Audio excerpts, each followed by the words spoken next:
Hello, everyone. Thank you for coming. Please do share.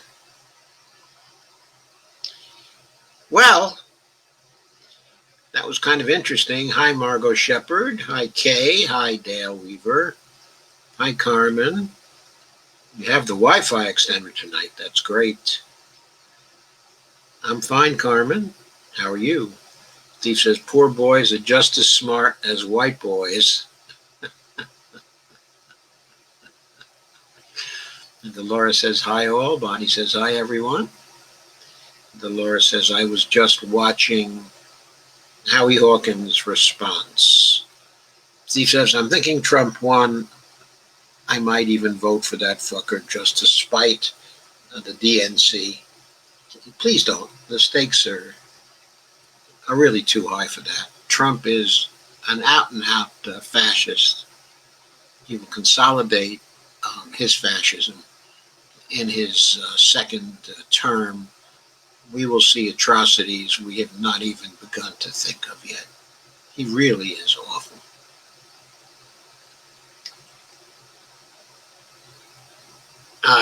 Steve says, hi, beautiful, to somebody. Okay.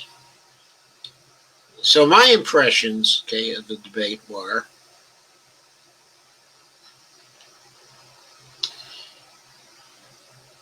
and I have to freely admit that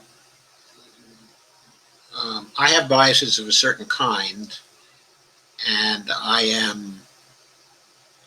I'm disposed to see the world through the lenses I try to see the world in.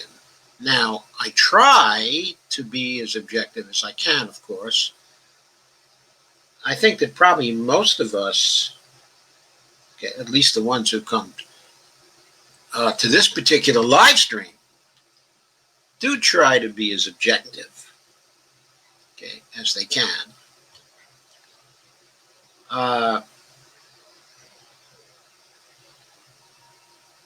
But starting out in that particular way, and given the history of the 4 years of Trump and all we've seen from him, you have to look at the debate and how he performed in the context of what he's done over the years. And you have to look at what Biden says in the context of what he's done over many years, too. But in particular, with respect to Trump, you have to look at what he's done in the previous 4 years and how he has led our country. So Kristen Welker started off with COVID and asked the question, how would you lead the country in the next phase of the fight against COVID-19? And Trump tried to answer. And his answer was, I've done great. There could have been millions of deaths. And I cut off travel to this country from China but very early. And Joe Biden accused me of xenophobia. And he wouldn't have cut it off, as early as that. And my cutting it off really saved a lot of lives. We have 220,000 American dead. And it could have been millions, of American dead.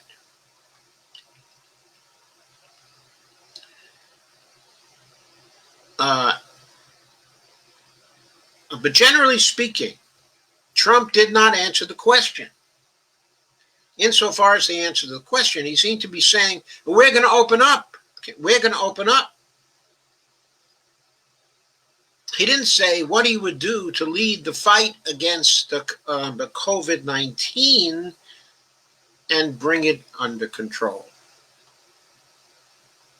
Now that's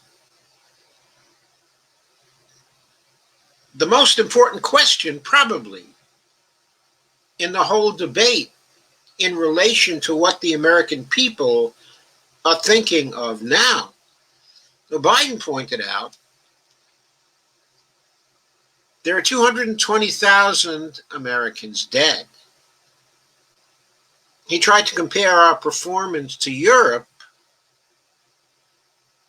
implying that the people in Europe had done a better job of managing the virus.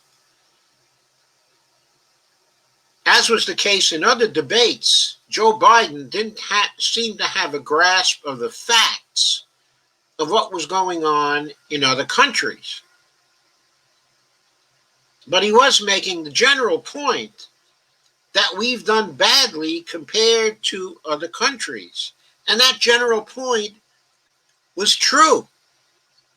He just didn't know how to drive the point home because he didn't have statistics about how Australia's done, how New Zealand has done, how South Korea has done, how Taiwan has done. You know, the statistics I give here all the time. Now, I tweeted these statistics at Biden just this past week. He must not have people watching, or maybe they don't talk to him, or maybe he doesn't learn. But the point is, as you know, my point is that Trump's performance has been absolutely abysmal, one of the worst in the world. And Biden could not drive that point home.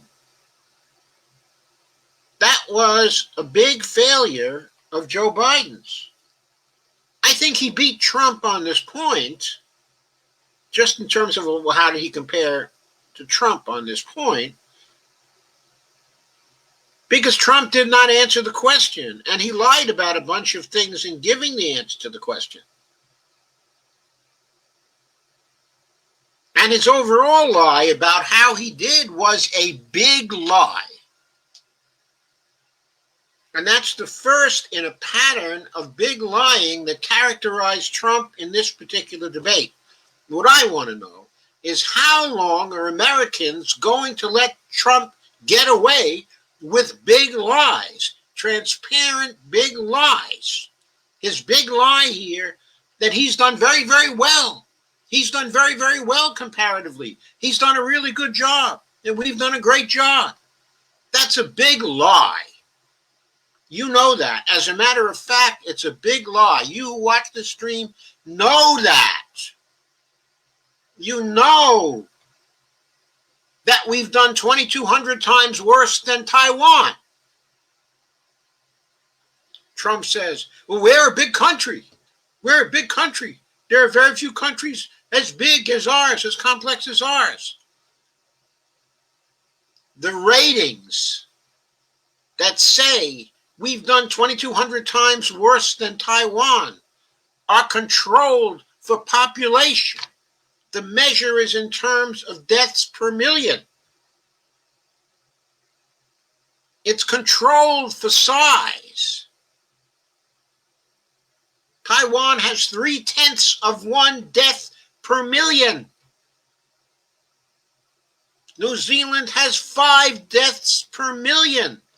South Korea, 9 deaths per million. Even Australia, only 35 deaths per million. Compared to what was the figure today? I don't know. I mean, I could look it up. But I think it was getting to 690, getting close to 690 deaths per million. It's scandalous. Biden continued his answer on this question by saying he would have a plan. He would have a national plan. And he would develop national standards for doing things like opening restaurants, opening schools, opening businesses of other kinds, that he would have national standards for that. And he would have everybody following those particular standards. Just right there, he won this part of the debate, the most important part of the debate. He won just right there by saying he would have a plan, and Trump not saying he would have a plan. Everything he said indicated he would not have a plan. He would go right on with what he was doing right now. On those grounds alone, Trump lost the whole frickin' debate. We got to take our eyes off the detail and look at the whole picture. What was the debate about? How Trump has done as president. What was the most important thing that happened during his presidency? COVID-19 and the coronavirus. Trump lied about it and people died. And he's still lying and people are dying. Biden never did anything in his whole career of similar consequence that was similarly bad. But apart from that, Biden says he will have a national plan and he will use the intelligence of scientific consultants and develop that national plan. The polar opposite of what Trump has done. Just on those grounds alone, Biden won the debate. Trump followed up. He claimed we were going to have a vaccine in weeks. How long has he been making such claims? How long has he been telling big lies about COVID? Since early February, we know from the Woodward interviews he was telling big lies. In February, in March, in April, big lies. It was going to go away. Getting rid of COVID was just around the corner. We would have vaccines in no time at all. There would be miracle cures. He's been saying this for ages and ages and ages. And 225,000 Americans have died. He cited Moderna vaccines and Johnson & Johnson vaccines. And he was asked, well, you say those vaccines are going to be with us before the end of the year, but the scientists say these vaccines won't be with us for much longer than that. Why should people listen to you and not to the scientists? He says, well, I think my timeline is going to be more accurate than what the medical people are saying. That's essentially what Trump said in reply to that.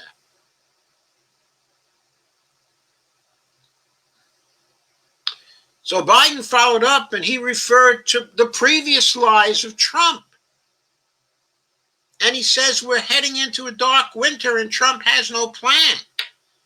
Biden still wasn't citing other statistics, though, in order to make his points. But at least he referred to the previous lies.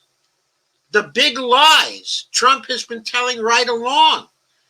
How do we know that the promise of a timeline giving us a vaccine before the end of the year is not another big lie? Not just how do we know? How can we possibly assume that it's not just another big lie? Just a big lie to get through this election. It's always going to happen after the election. It's always going to happen after accountability, right? No, accountability is always going to come later. After the time of accountability is gone.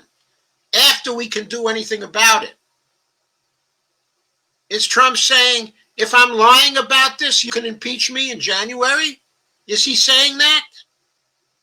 If he said it, would it be another big lie? Yes. Yes. He's the big liar. Trump replied to Biden and says, if things had gone the other way, we could have had 700,000 deaths, far more than we have. Now, he had just said a few moments before there could have been millions of deaths. Now, all of a sudden, he says we could have had 700,000 deaths if I had not acted as I did. Well, guess what, Mr. Trump? If you had acted in the way that Taiwan acted, we could have had 100 deaths. Far, far, far less than the 225,000 that we've had. That would have been the proper answer if Biden knew what the fuck he was talking about. Still, he got the general point right, was that Trump has been a miserable failure on the COVID virus. Too bad he doesn't know how to document it with facts that it's so easy to get, it's ridiculous. Biden said other countries have done much better. But where's the data, Biden? Where's the data? And he says there are no serious scientists who thinks it will be over soon. He's right about that. Biden's pretty good when it comes to generalities. He tends to lie a lot about details, but when it comes to general points, yes, many other countries have done much better, and there are no serious scientists who thinks it will be over soon, because Dr. Scott Atlas is not a serious scientist, clearly. He's not an epidemiologist, and he's not an expert on infectious diseases. What the fuck does he know that I don't know? I don't think he knows as much as I know, Scott Atlas. Trump says a bunch of garbage then in reply to what Biden says. And he says, well, he's been through it and he has learned a lot. Well, what has he learned? We would like to know. What has he learned? What has he learned? We never learn what he's learned. He never tells us. Oh, wait, he did say 99.9% of children are going to recover, and 99% of people recover. He says, we are learning to live with it. Who is he talking about? Who is he talking about who is learning to live with it? The 225,000 who died from it? Their families? I mean, that's 1 million people.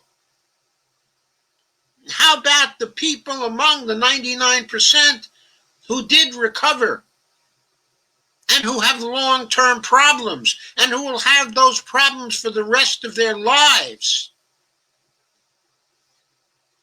How many people are those? Maybe another 500,000 people? And maybe that means 3 million people are learning to live with it when there could have been 500 people who are learning to live with it if he had done this right.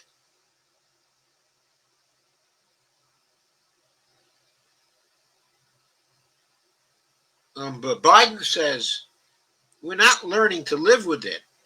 We are learning to die with it. I thought that was a very, very telling point. So then Trump does one of his big lie things. He says, I take full responsibility for this, because Biden accused him of not taking responsibility ever. So Trump said he takes full responsibility. And then in the next breath, literally in the next breath, he says it is China's fault. How can you take full responsibility and say it is some other nation's fault? That is not taking full responsibility. That is another big lie. Biden points to various things Trump has said. And he points out that 200,000 more people are expected to die according to the models before the end of the year. Now, I don't know if we're going to make 200,000 people again. We seem to have gone up to roughly 1,000 fatalities again. But even if we had 1,000 fatalities in November and 1,000 fatalities during December, we'd only be up to something like 285,000 fatalities. In other words, only another 60,000 people would die before the end of the year. I know what the models say, and that they're forecasting 200,000 more to die. But to have that happen, the fatality rate has to go up by quite a bit from this point on. So I don't know if the 200,000 more to die is a projection that may be an over projection. Still, considerably more people will die. Let's say it turns out to be 45,000 a month, then another 90,000 people will die, and at the end of the year we'll have a figure like 315,000 or something like that. Still a terrible, terrible, horrible figure.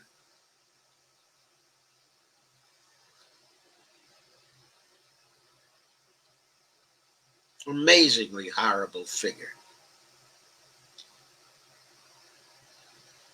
So Biden says that Trump shouldn't have closed the border. But Biden says he never said that. What he said was that Trump was xenophobic in making his decisions concerning the border. And then he turned around and he blamed Trump's incompetence for what happened in relation to the failure of the United States to manage the virus well. That general point that Biden made was completely right. Would have been nice if he'd had the facts to nail it down. Now, Trump said, all Biden does is say, shut down this, shut down that, shut down the other thing. And Trump said he wants to open schools. He says, we can't close the country down. We're too big to close it down. He says the cure can't be worse than the problem. The problem looks like it's going to be 315,000 fatalities by the end of the year and still counting. That's a problem bigger than the World War II problem in terms of fatalities, because it's 315,000 in less than a year. World War II was about 400,000 fatalities over 4 years, 100,000 fatalities per year. So in terms of fatalities per year, this problem is 4 times worse than World War II. And he says this is not worth mobilizing the country to get over this in the way we mobilized the country for World War II. That is patently ridiculous. Patently ridiculous. The cure would not be worse than the problem. We can afford to do what we need to do to make COVID-19 an infrequent occurrence in our country. It would only take about 3 months to do it. Other countries have brought it under almost complete control within 3 months. We can too. We are capable of incredible things, as World War II showed. And we can do those things now also, if the leadership is right. The problem is the leadership can't be worse than the problem. And right now, the leadership is worse than the problem. Now, Biden's not going to be the greatest leader in the world either. But he'll be better than this lying fool who doesn't care about us. Now, Biden replied, he said, you have to be open safely. And he said, the government has to provide the resources for that to people, to our people. And he was dead right about that. Now, Trump said, oh, yeah, New York is dying. Everybody's leaving New York. I love that city. I lived there for years and years and years. But New York is dying right now. Everybody is leaving New York. Biden replied by saying, hey, New York is part of the United States. New York State is part of the United States. All our states are part of the United States. They're all Americans. We're all Americans. We got to talk about managing things in New York, and now the Midwest is a wreck. It's doing a lot worse than New York. Of course, he's quite right about that. Other areas of the country are now getting the same kind of problem New York had. Trump started talking nonsense about what's going on in Michigan with Biden's friend, that woman in Michigan. And he kept talking about how we have to open up. Look, Biden's not saying, he never said we have to shut down the whole country. He's talking about shutting down when we have hotspots in a particular area to get those areas under control. Talking about reasonable shutdowns for specific purposes. But Trump is lying about that, making it seem that that what Biden wants to do is to shut down everything. And Trump talks when he makes these attacks. He talks like he's not the president. That he's not the president of the United States. Like he's the challenger. Like he's Biden's challenger and Biden is the incumbent. And that he's going to do a better job because he doesn't want to shut down the whole economy. And we've watched him being a total failure about this for nearly a year now. And because he didn't shut down the economy in places where he needed to shut it down, we've got the virus worse than ever. Worse than ever right now. At least according to the projections the scientists are now making. Then Trump had the gall to say he gets along very well with Anthony Fauci. Another big lie. Why do people tolerate obvious big lies from this man?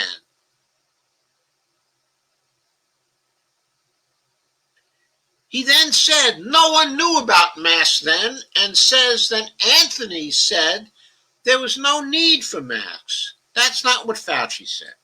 What Fauci said was that at the time, there was no need for people to buy masks because he wanted to safeguard the supply of masks for the healthcare workers on the front lines.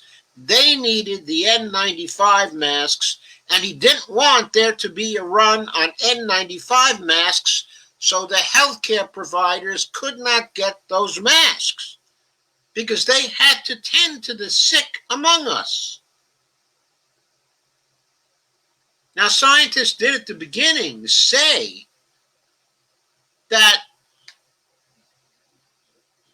they had no feel for whether masks would be effective against COVID. But part of the reason for that was that what the Chinese thought about the need for masks, that information was not getting circulated in this country, was not getting circulated among the scientists or the rest of us. And why was that? Why was that, people? It was because Trump lied about the information he got from China. He lied about what the Chinese was saying. He lied about the airborne nature of the virus. He lied about what was known, even though he had information about what was known. But Biden pointed out that Trump was told in January how serious it was. And he cited what Trump said to Woodward. And then he talks about how Trump leaked that information to Wall Street. And Trump denied that he leaked that information to Wall Street. Trump's cabinet is full of Wall Street people. His Secretary of the Treasury is from Wall Street, from Goldman Sachs. He probably picks up the phone every day to talk to people from Goldman Sachs. You think he didn't tell his friends about what the Chinese inside information was about this virus and what was going to happen in the United States? It was no accident that this leaked out to Wall Street. It came directly from Trump's cabinet, from Trump to Trump's cabinet to Wall Street, while Trump lied to the rest of us about it. Well, that was the COVID section, okay, of the debate. Then there was the Russian and Iran tampering with our elections. And Welker comes up, the moderator, comes up with the usual Russiagate bull crap, assuming that there was Russian tampering of a serious nature in 2016, and now there's Russia and Iran tampering with our elections. We have no public evidence to show that we had any substantial tampering that could affect our elections. Biden, of course, picked up on this, and he accused Trump of not saying anything to Putin and warning him not to interfere with our elections, with our sovereignty. He even accused Trump of perhaps not even saying anything to the Iranians. I don't even know that Trump talks to the Iranians. Anyway, Biden then talked about Giuliani and his contacts with Russia. And, of course, he concluded by saying that Trump is not willing to take on Putin. Trump let loose a bunch of BS about this, and he claimed no one has been tougher on Russia than Trump. Another big lie. Charge Trump with anything, he responds to it by telling a big lie. That's all he does. That's what he learned from Hitler on his nightstand for so many years. He learned about the big lie. He learned that people will more readily accept a big lie than a little lie. Now, Biden lies a lot too. But Biden never learned that. So he tells a lot of little lies. Trump lies all the time, but when he really gets into trouble, he tells the big lies. We'll have more and more big lies as we go through this.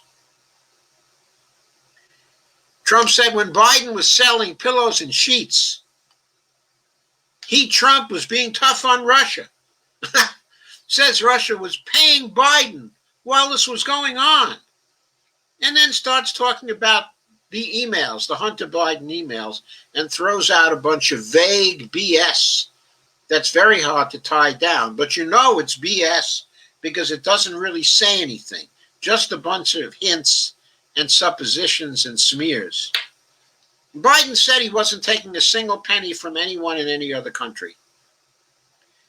Anyway, he started talking about Trump's foreign interests and also Trump's tax returns. And Trump tells the other big lie.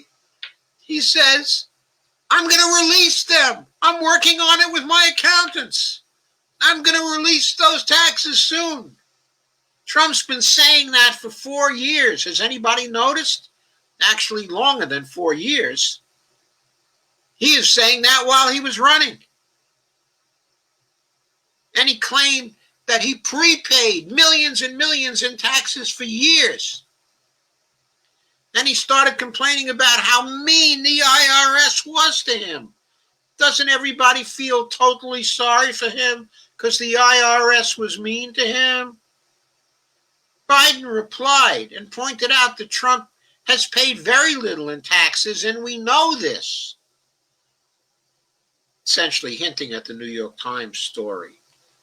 Then Trump replied by complaining some more about how the IRS had treated him and quickly shift to how much money Biden's family had made by dealing in the Ukraine and in China. And Biden replies that no one has said that his son had made a great deal of money from China. I don't know if this is a lie or if it's not a lie or what it is. Tell you, I haven't been following the Hunter Biden fiascos. But I'd be very surprised if Biden has made any direct money from China or any other foreign sources. If he did, it's got to be fairly recently, because Biden was one of the poorest men in the Senate for years and years and years until he became the vice president of the United States. I mean, any money he's made has been made since 2009. It wasn't made before then. Trump levels a number of charges about how much Biden's son has made, and Biden denied it. And I'll tell you frankly, I don't have a lot of faith in what Biden says. Biden could very well be lying. And Trump might be right about this. But how can you tell? Trump lies all the time. How can you tell when he's accurate and when he's not? You can't. What are the chances that Trump is telling the truth about this? Well, there's a remote chance that he's telling the truth about it because his lie is on the money. But from his own point of view, he's probably lying about it. And the chances are far greater that his lie is not on the money, but that it doesn't square with the actual facts. I mean, anybody who believes what Trump says, taking it at face value, is an utter fool. Welker then turned around and asked Trump about the bank account in China. Trump says he closed that account in 2015. Welker, of course, had no response or follow-up. So you ask a question of somebody, and you don't know the response or the follow-up. You don't have any facts about when he closed that account. Trump made a specific claim that he closed that account in 2015. Trump lies all the time. Why should we believe that? We might have believed that if Welker had done her homework, knowing what kind of question she was going to ask Trump, and if her news organization had found out for her whether Trump closed that account or not. They didn't do their work. They didn't know. She had no response or follow-up to that. She asked Biden how he would deal with China. Biden says, we have to insist that China play by the rules. And then he brought up Trump dealing with North Korea.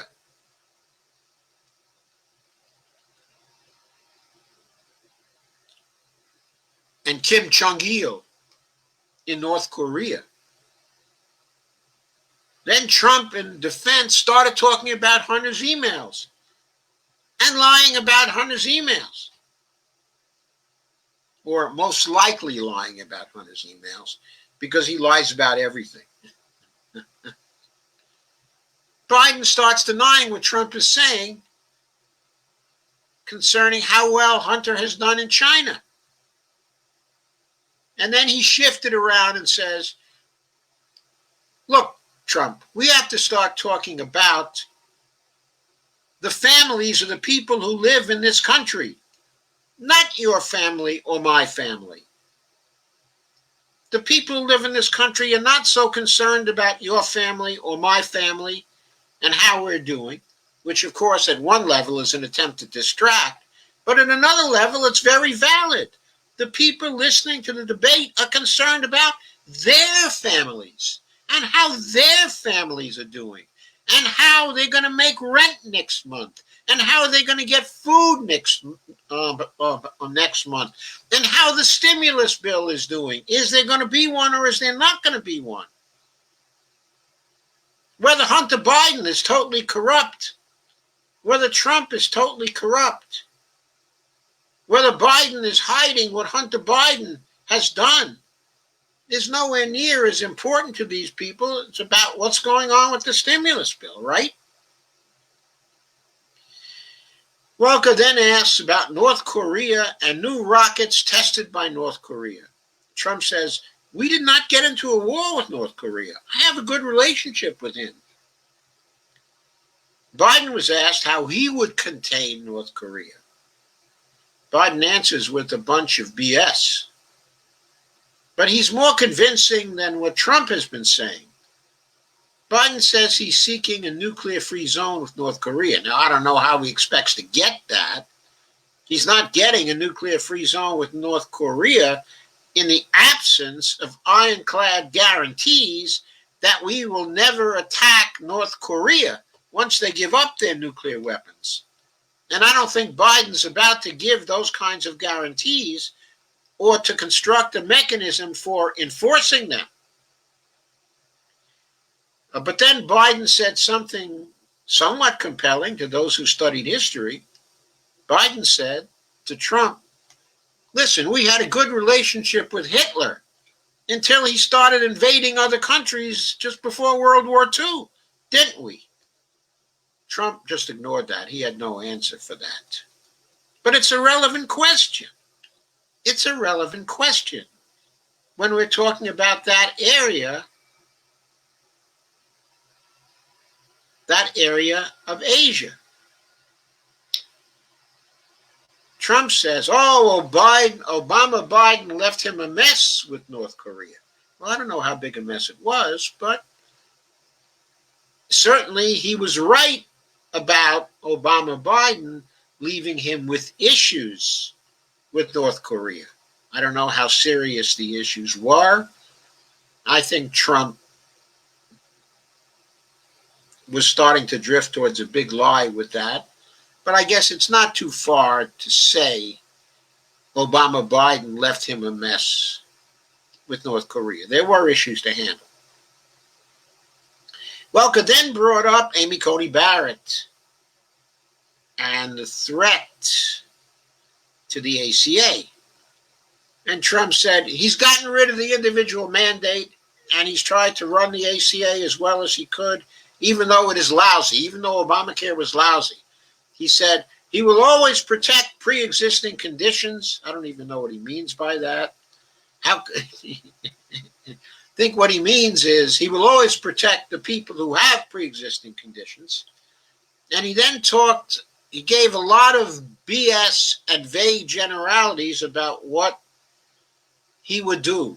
And then he went on the attack and he talked about 180 million plans for people from the private sector. In other words, each person insured by the private sector, and there are 180 million people now insured by the private sector, since people have lost a lot of coverage from the private sector.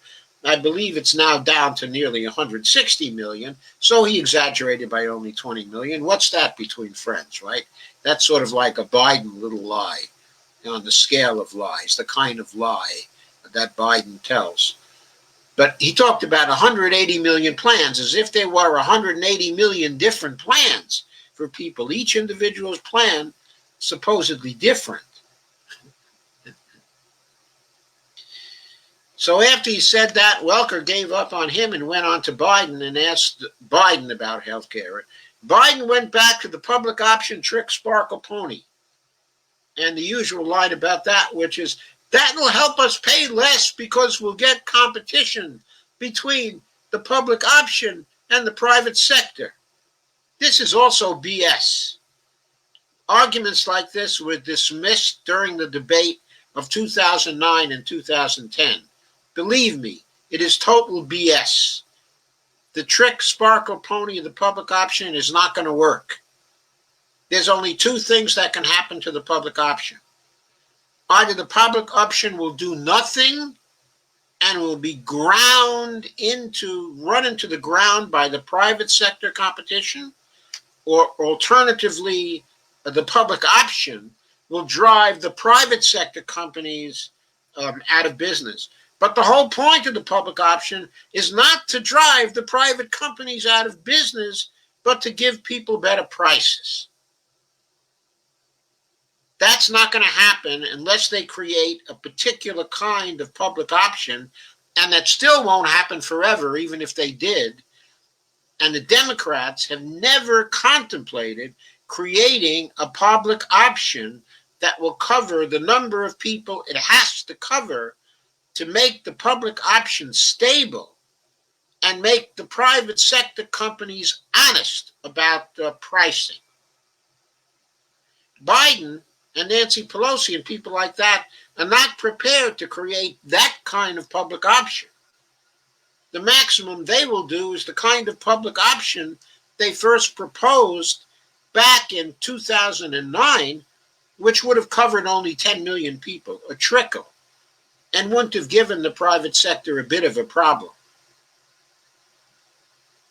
It would have driven the public option out of business because it couldn't have cut costs with that small number of people. So Biden's pitch about the public option was also BS, but Welker did not know enough to call him on that. And Trump did not know enough to call him on that. Biden said he supports private insurance. He says no one will lose their private insurance unless they want to lose it. And he talked about 10 million people losing their insurance under COVID-19 so far. That, of course, was right. So Biden says a public option is not a socialist plan. In response to Trump's attack that a public option is socialism, it's socialized medicine. Trump said the plan has been endorsed by labor unions and medical people, said Biden. And Biden lied about that, since a majority of the medical community supports Medicare for all, not a public option. They might support a public option in preference to Trump's nonsense, but they don't support a public option compared to Medicare for all. 60% of the doctors currently are supporting Medicare for all. Their level of support for Medicare for all is comparable to the support for Medicare for all in the general population. Welker, of course, either didn't know that or wouldn't say it. Anyway, Trump went on the attack again and accused Biden of wanting socialized medicine. And then he BS'd about Biden having 47 years to do socialized medicine, and 8 years when he was VP, and that he never got his socialized medicine done. Biden responded with BS on his side, and then Trump started talking about other side issues that had nothing to do with the subject. I mean, it was really wild. And when Trump does this, by the way, he always does it in the same sentence. The first half of the sentence is relevant to an issue being talked about, and the second half of the sentence is totally unrelated. And it's not one sentence anyway. It's until Trump runs out of breath.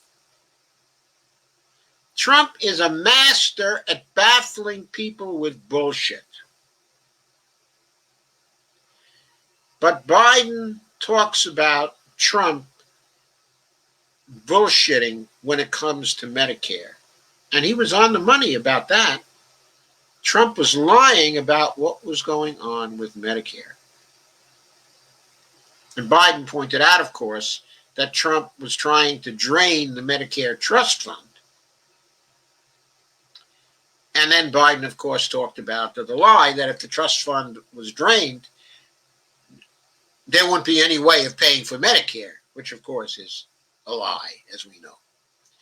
Then Trump says the stock market is booming and Biden will crash it.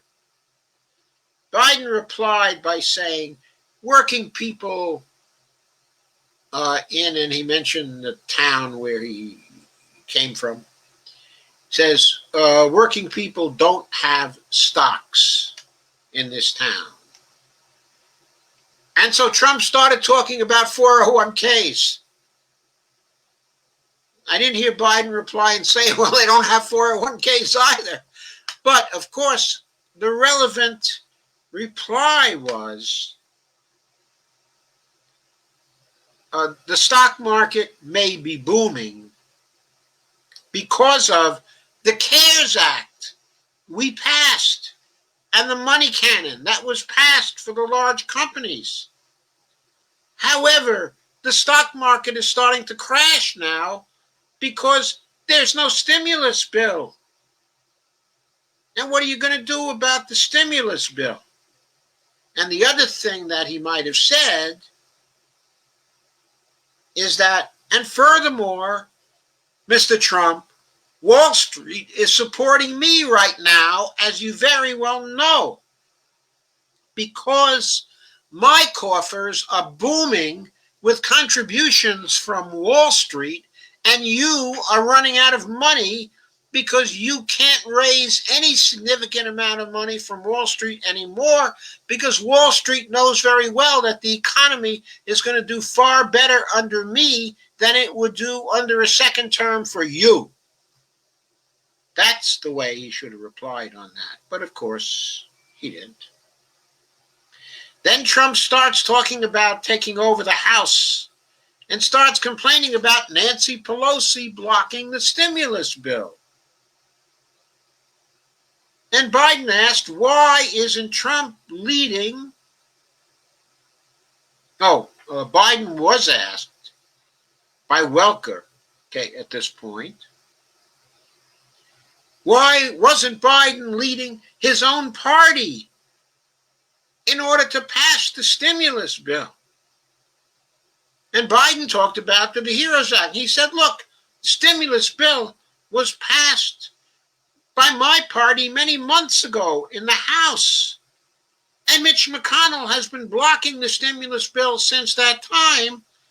And Trump has not been leading the Republicans to engage with that stimulus bill and to do anything to pass it. And Biden was dead right about that. And Welker forgot all about it. She's so biased towards a right-center perspective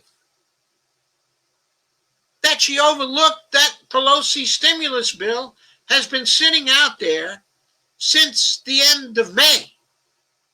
And the Republicans have not doing a damn thing. It's basically a narrative that takes the position that the stimulus bill started very recently when Pelosi made a $2.2 trillion proposal. That's not where it started. Pelosi's $2.2 trillion proposal was more than $1 trillion less than the HEROES Act. It was a compromise proposal following on the HEROES Act. She negotiated with herself. Instead of insisting the Republicans engage the HEROES Act and condemning them up and down for ignoring it and failing to pass the stimulus bill, she caved by $1.2 trillion to try to make it easy for them. But Biden never pointed that out in so many words. He never asked Trump, why didn't you lead them to reply to the issue? Well, he did ask Trump, in effect. So Trump then complained that the HEROES Act was trying to do too much for people. And it was then going to cause all kinds of people to want to come to America because it was too generous. Then Trump quickly shifted to small businesses. He said he wanted to help small businesses by raising the minimum wage. But he also said, but it can't be a national minimum wage. There has to be a state level option. because conditions are different all over the United States. So Biden points out that people don't have a living wage now. He calls Trump out on poverty and says people have no money. The people who are serving us and keeping us alive have no money and are in poverty, and they need $15 an hour. That was very, very well taken.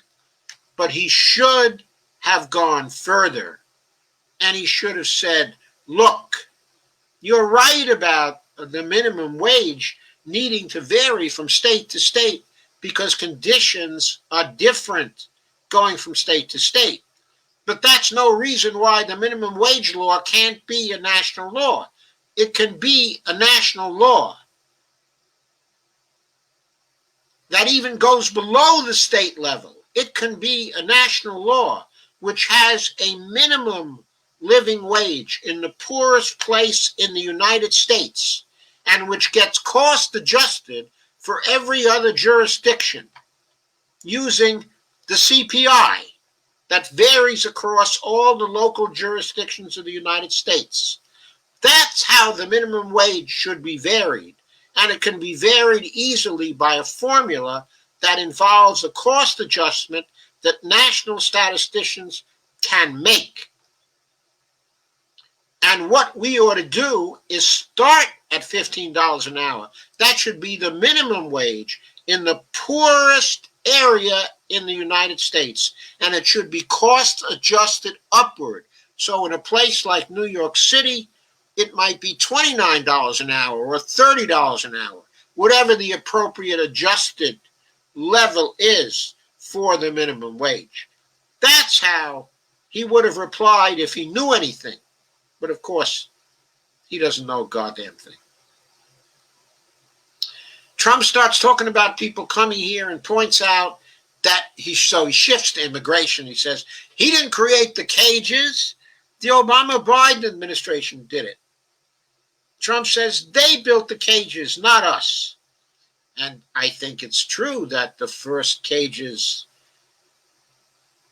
the first enclosures that later came to be called the cages, probably were built by the Obama-Biden administration. But the issue that Biden is talking about here is that the Trump administration separated kids from their parents, and 500 kids got lost, separated from their parents forever because Trump had a deliberate separation policy at the border. Trump keeps asking who built the pages. And Biden keeps talking about the 500 kids who were stripped from their parents and who have never been returned. Welker asked Biden how he could be trusted to get immigration right. Biden says he'll be the president now, not just the vice president. And then he talked about how he'll put forward a path to citizenship in 100 days. And he says, we owe these migrants. We owe these migrants. And I'm going to fix things. And he sounded quite determined and quite sincere about fixing things. And Trump pointed out Biden was the VP for 8 years. Biden then pointed to Trump stranding people on the other side of the border and losing them in Mexico. And Biden said people don't come back, and he referred to the 525 lost kids. Okay, again.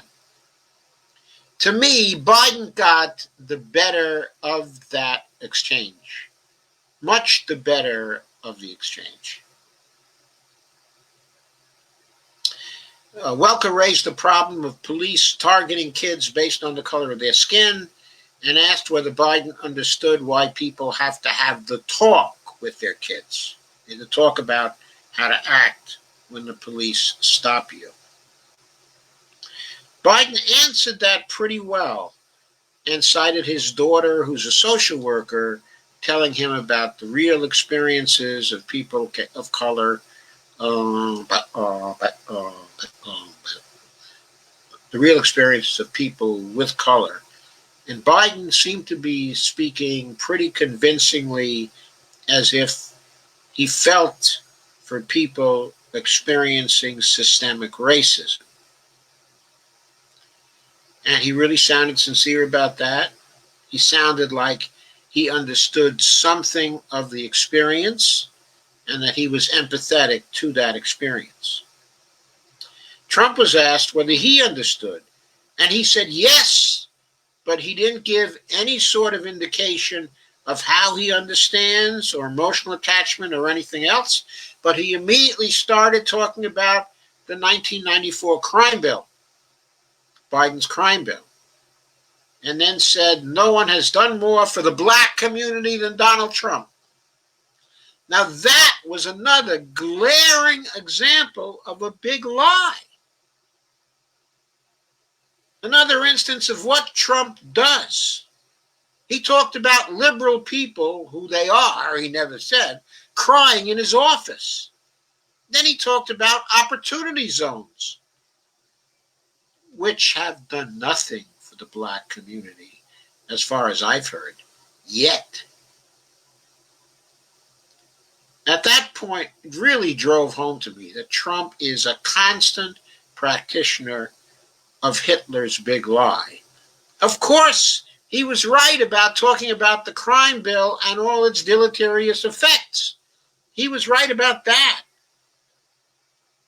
But about what he had done for the black community, he's done nothing for the black community other than to oppress them. He's done nothing for Hispanics other than to oppress them. Biden said he never said what Trump is accusing him of. Biden then talked about the Central Park Five and Trump's wanting the death penalty for them. He talked about them having done nothing wrong with respect to the crime that they were charged with committing, and that has been established, and Biden was completely right about that. And Biden talked about reducing the prison population under the Obama administration, and also about commuting 1,000 sentences during that administration. And he contrasted that with Trump, pointing out that Trump commuted only 20 sentences in his 4 years. Biden seemed to have the best of that exchange as well. Now, of course, the Biden administration was pretty tough in general. The Obama-Biden administration, I should say, not the Biden administration. I want to emphasize that very, very heavily. I don't think you can give Biden a total pass for what went on in the Obama-Biden administration.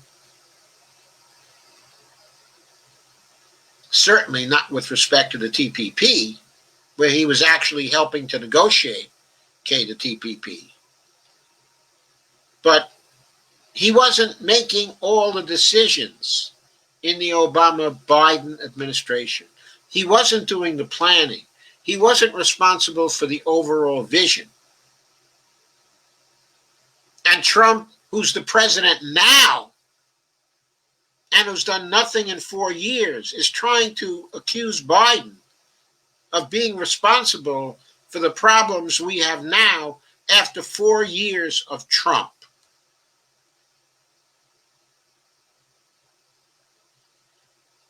And Biden said he was happy to have a debate on character, and Trump then accused him of having a very corrupt character and his whole family being very corrupt. Biden said all the people in the intelligence community know and trust his character, and they know very well he is not corrupt. And he said people who know him don't know anything about the things that Trump is talking about. Well, I thought that exchange was a bunch of bullshit on both sides. Anyway, Trump replied by telling more big lies, and he claimed to be the least racist president there ever was. And Biden replied convincingly to that.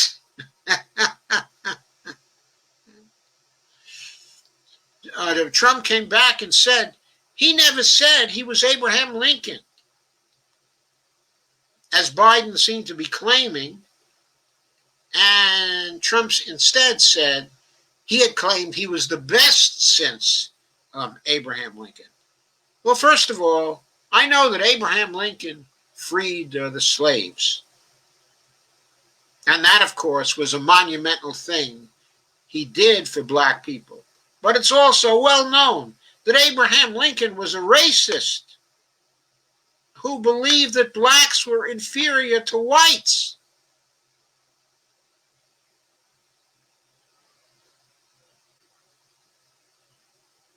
And that on a personal level, there were a number of presidents since Abraham Lincoln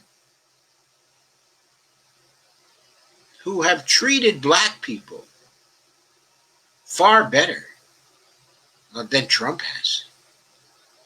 I mean, that's just another big lie. Trump keeps coming out with these things that is so exaggerated that you know it's from Hitler.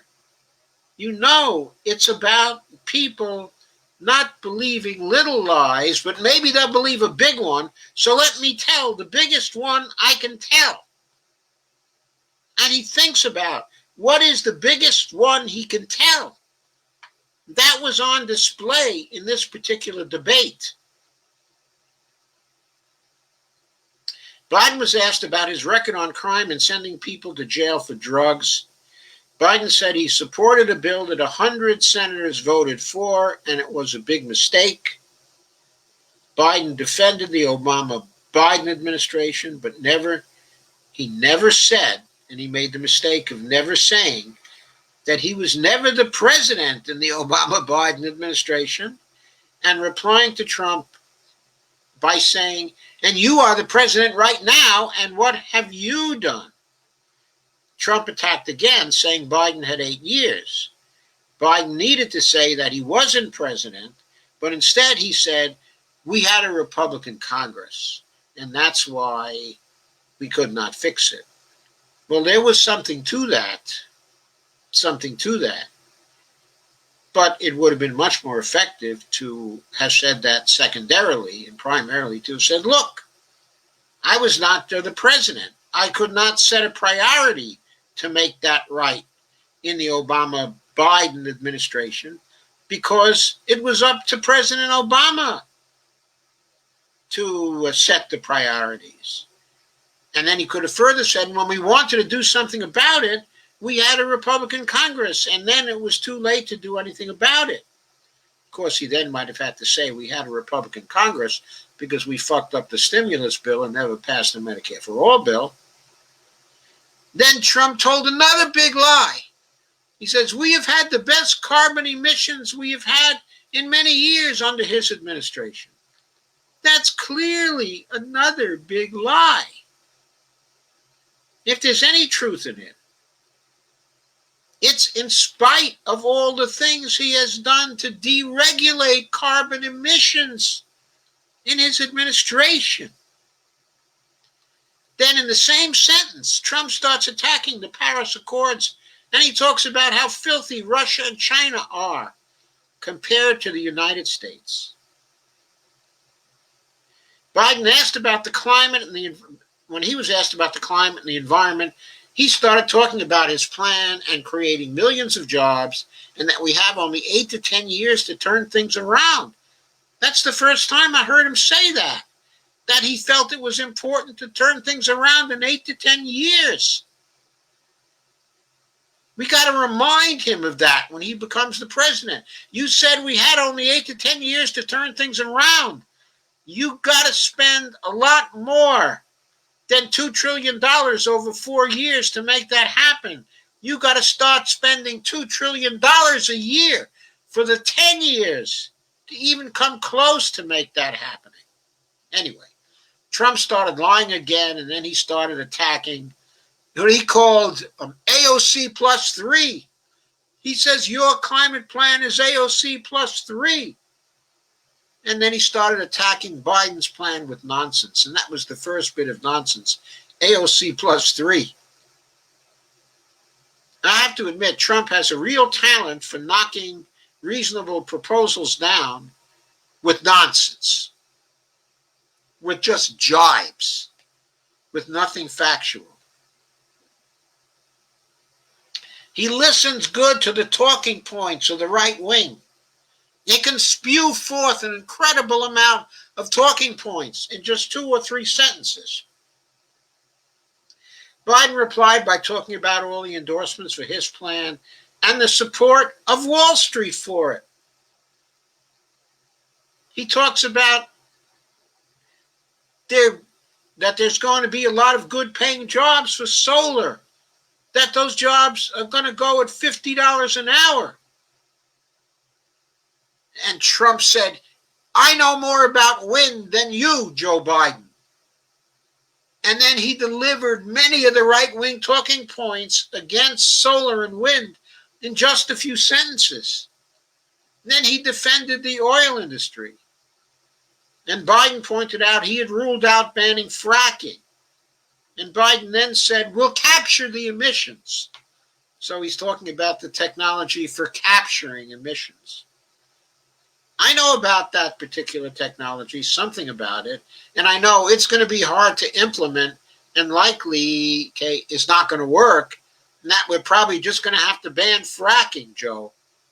And also that didn't address the possible earthquake damage from fracking. Trump says he will show tomorrow how Biden said he would ban fracking. Biden said he only said he would ban fracking on federal land, not that he would ban fracking, and Trump needs to show that on his website because it's not true that he ever said he would ban fracking. Trump was then asked about the oil industry in a very right-wing frame type of question, and Trump talked about saving it. And he said people in the oil industry are making 9 times more under him than they were under Obama and Biden, which I thought was probably another big, big lie.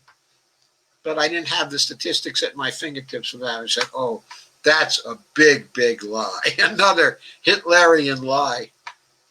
Biden says the fracking is harming people who live near it. And Welker asks, and so he would ban fracking from the people who live near it. In other words, he won't allow fracking, but near people who would be poisoned by it. And Welker then asks, why would you do that? And Biden said, because it poisons people. It seemed ridiculous that Welker asked him why he would do that. And Trump said, he'll destroy the oil. Biden will destroy the oil industry. And Biden says he won't. But he said, we do have to get to zero emissions by 2035. Well, to net zero emissions by 2035. Well, I think that might be 5 years too late. But simply apart from that, how are we going to get to net zero emissions by 2035 if we don't ban fracking, Joe? If you don't stop fracking, how are you going to do that? Just a question. Trump is asked what he would say to people who didn't vote for him. So Trump then BS'd about his successes. Biden was asked the same thing, and he says, I will be an American president. I will be a president for all the people and all the states and all the communities. And then he rattled off a whole bunch of good things he will do for everyone. And I think he summed it up fairly well. But will he do those things? It's easy to say. I mean, it's not so easy to do, but at least he didn't talk only in terms of the glittering generalities like, oh, it will be a wonderful, beautiful healthcare plan. It'll be so beautiful. You'll love it. He didn't do anything like that. He actually mentioned specifics. So, generally speaking, I thought compared to Trump, Biden did very, very well in this debate. I thought he definitely won the debate. He got the better of Trump from the standpoint of the debate. He lied some during the debate, not as much as Trump, I thought. I thought the only thing he was big lying about was the Russiagate type thing, okay, which was nonsense, and about fracking, um, about the consistency of not banning fracking and having net zero emissions by 2035. I thought that was a pretty big lie. And of course, I thought that the public option idea, that in itself is a big lie based on what we know about it. After 11 years of debating this, more than 11 years of debating the public option, because the public option first started appearing, as a matter of, public debate in the period from 2005 to 2009, but debate about it didn't get really serious until the beginning of 2009. But by the summer of 2009, it was clear that the public option was just a trick sparkle pony. It was nothing. Anyway, Kristen Welker then thanked everyone for a fantastic debate. I thought that this debate had right-wing framing and a right-wing casting.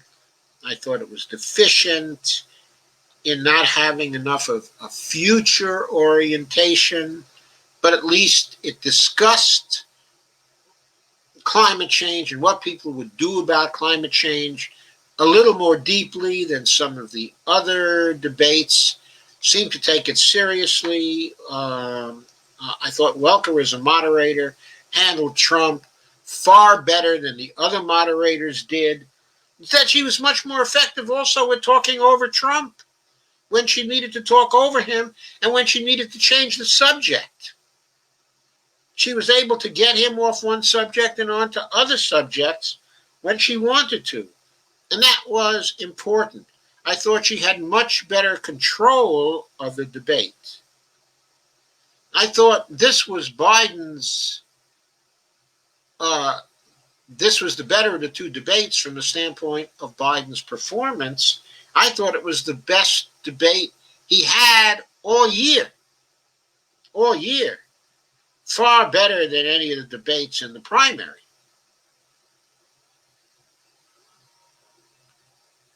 So, I thought, generally speaking, he was more coherent than Trump. Okay, now Trump is funny. When he argues, he'll seem coherent for a sentence or two, and then he'll go off in 10 different kinds of directions to baffle people with bullshit. Okay, as I said before, that is his style. It is not a very coherent style. If you're looking for coherence in this debate, Biden was much more coherent.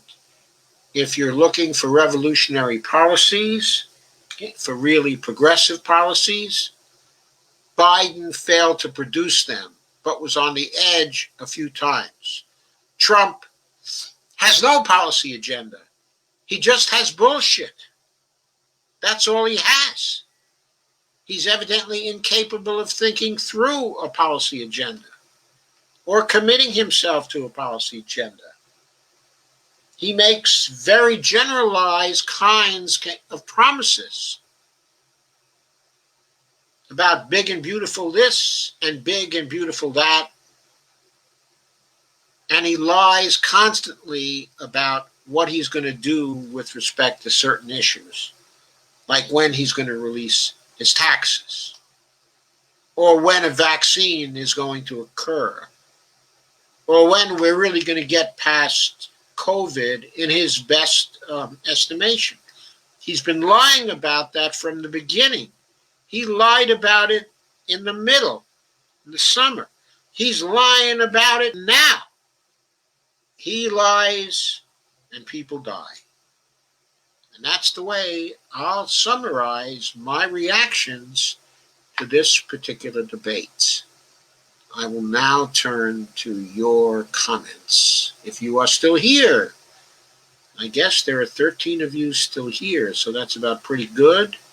And in the usual way, I will go through what you guys thought. Evelina thought it was tied.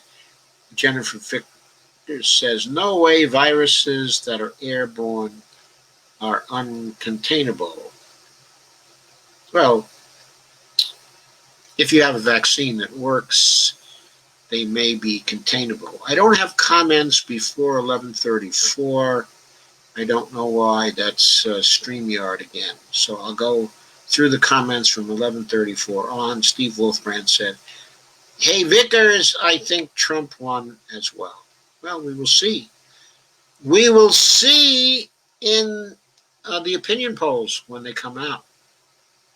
Comment says, T may have won in your opinion, but we the people lose. Well, if it's any comfort to you, I don't think Trump won. Not by a long shot.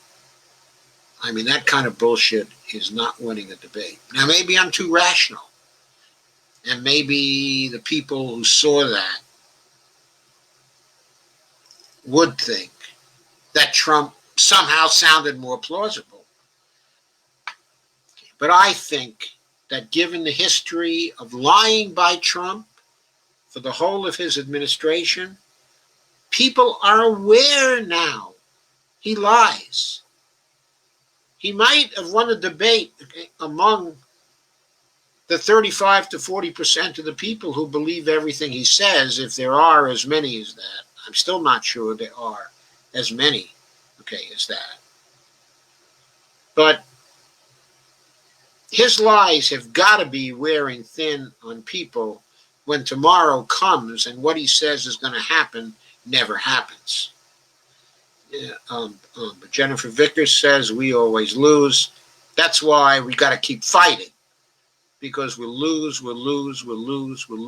and one day we'll win. But if we don't keep fighting, then we can't win. The choice is gone. Kay says neither of them won really. Well, Biden won because I think Biden greatly exceeded expectations. No meltdown for Biden in this particular debate. Even less than in the first debate. Carmen says, Steve, you'll say anything for attention. And so Dolores says, going back to the beginning, no one had answers. Cuomo in New York didn't have answers. We were learning as we went along. Because we weren't paying attention to what they were doing in other countries. We could have known what Taiwan was doing the first week. The first week.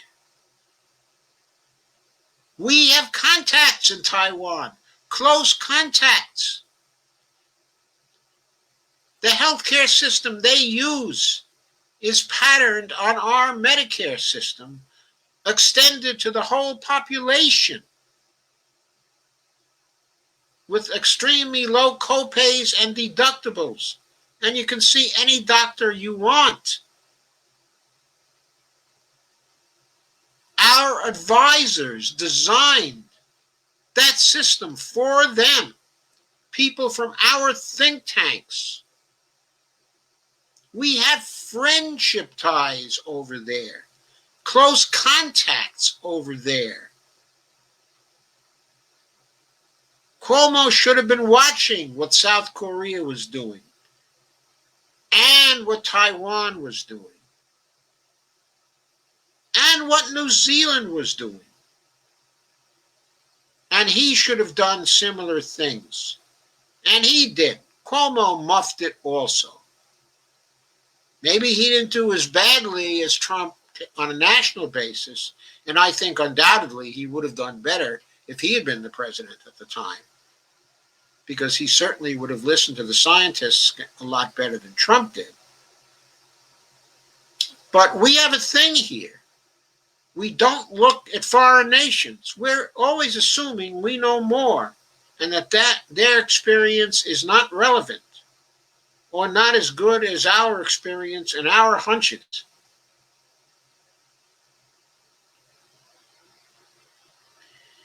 And Evelina says, we never learn what he learned. Laugh out loud. Steve says, that's not what Avril said. Carmen said, yes, dying from COVID is merciful in comparison to having lived with it after COVID and no Medicare for all. Kay says, we will not be done with this virus for years, in my opinion. I suspect that's true. We will not be done. It will be in the background. We'll probably have to vaccinate very, very frequently, even when the vaccines, are ready. We may not have long-term immunity from the vaccines. Jennifer says, Trump couldn't have known the veracity of this virus. I don't like him nor his approach to it, but it is an elusive beast. It is an elusive beast, but you also have to recognize that other nations have controlled this beast. You have to look at the experience of Taiwan. 0.3 of a fatality per million? Are you kidding me? Taiwan has a good statistical system. They learned it from us. They got a good statistical system. They weren't lying about that 0.3 per million. I bet a lot of money that China hasn't been lying either. They've had 3 deaths per million. But of course, we would never ask the Chinese what they were doing, would we? Evelina says, Steve Wolfbrand, laugh out loud. And then Dolores says, interesting how the death rate from previous years went down and hospitals were required to list COVID as death, even if it wasn't COVID. Well, people don't die from COVID. They die as a result of the cytokine storm that actually produces fevers they're not able to tolerate, or they die from pneumonia caused by COVID.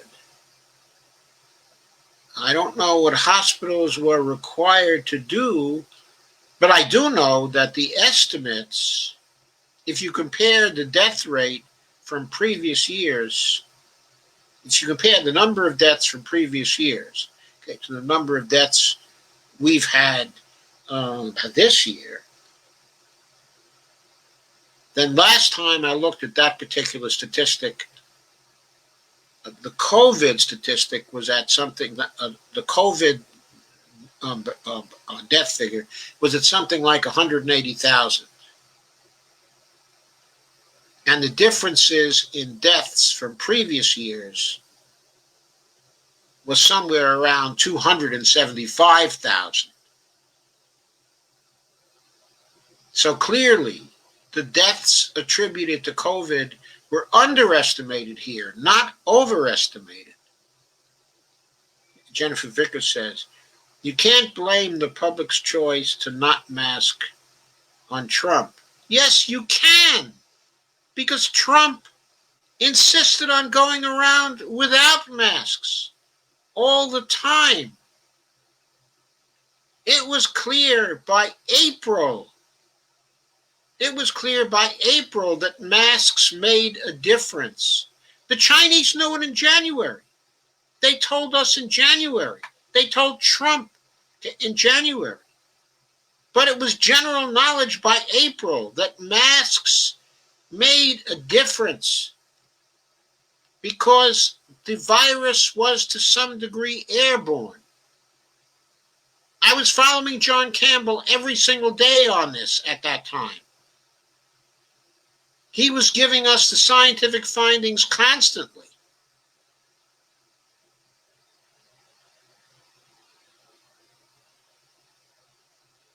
It wasn't just the public's choice. It was the example being set by Donald Trump and the fact that he tried to make people who would wear a mask feel like somehow that was less than manly. And Dolores says, the flu death rate will be listed as COVID. I don't think so, Dolores. I don't think it will be listed as COVID. I think that the death rate, that the fatalities that are attributed to the flu will probably be in line with previous years' statistics. So I don't think you're going to see a lesser flu death rate and then a higher COVID death rate. I don't think that's going to happen, but it remains to be seen. We'll see. And Jennifer Vickers says, our local gas station, 1/4 of the patrons masked going into the store. Sure, because of the leadership. Because the leadership.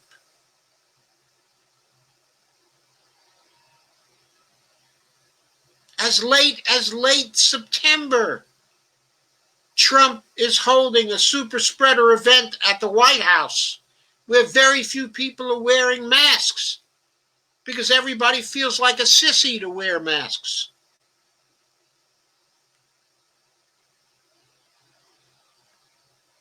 Jennifer says, oh, Dolores Paris, it doesn't matter. RN. I'm a nurse. Both kill. They do. Kay says they've not had an effective flu vaccine in many years.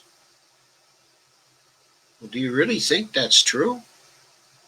I mean, I've taken the flu vaccine year after year after year. Bonnie and I have taken it since flu vaccines became available.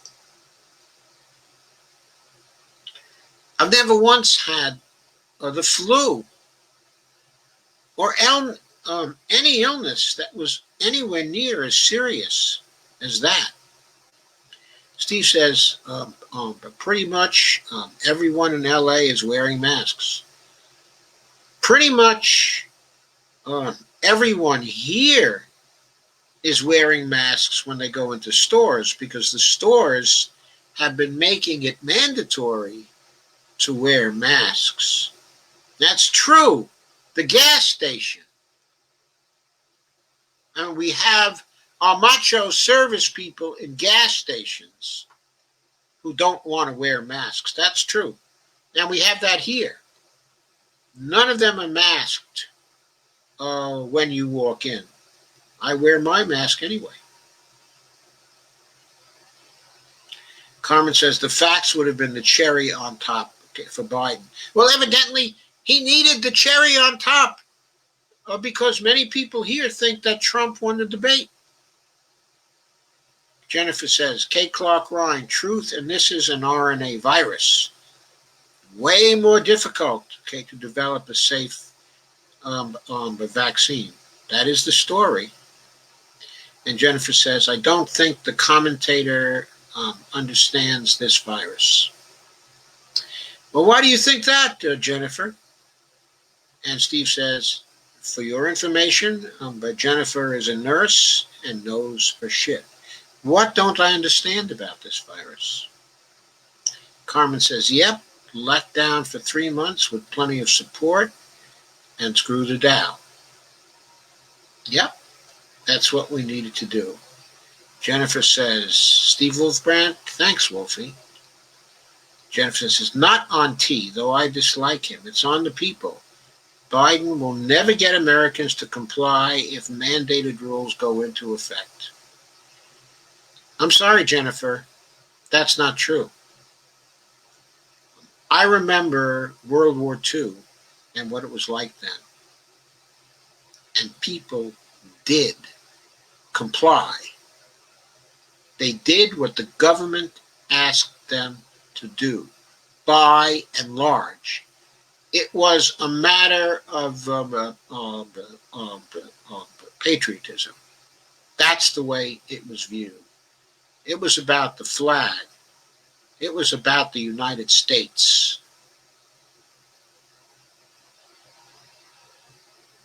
That's the kind of atmosphere we need in order to reply to a threat like this, like a nation is supposed to reply to this kind of threat? I mean, a threat that's already killed 225,000 people? Carmen Muniz says, Adolf likes to play victim. Kay says, Jennifer, I worked in all kinds of healthcare through the 70s and early 80s, not for profit.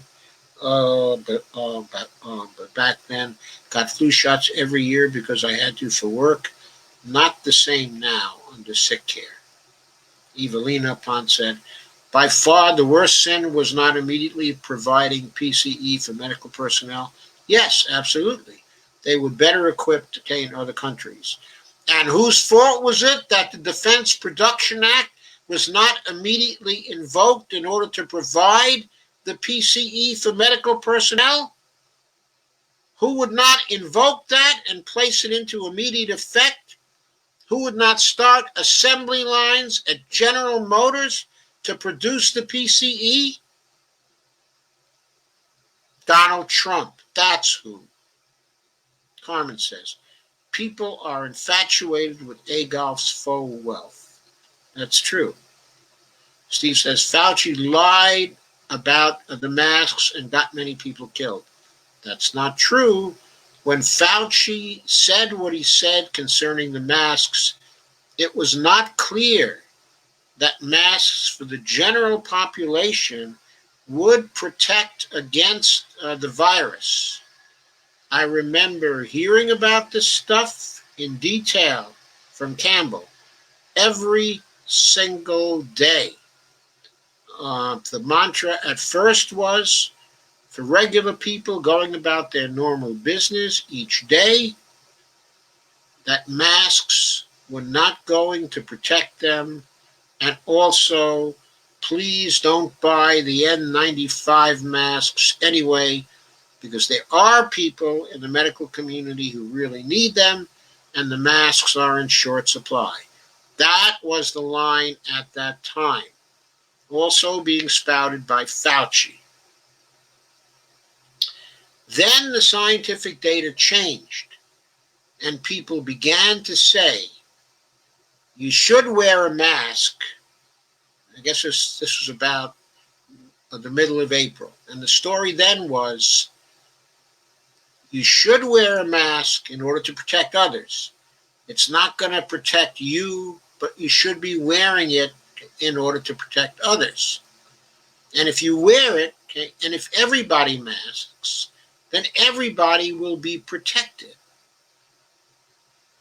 And then later, people were saying, you can really cut down the incidence of the virus, or I should say the incidence of COVID-19, if you are careful, if everybody is careful to be masked. Whenever you go inside, if you are masked. And when you're outside, you don't have to be masked if you maintain a decent social distance. And then there was doubt about what kind of distance it should be, whether it should be 6 feet, okay, or 8 feet. And then later there was some research that showed that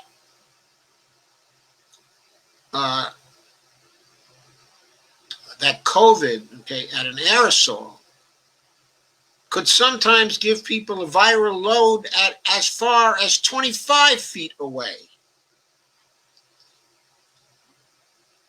But that was rare.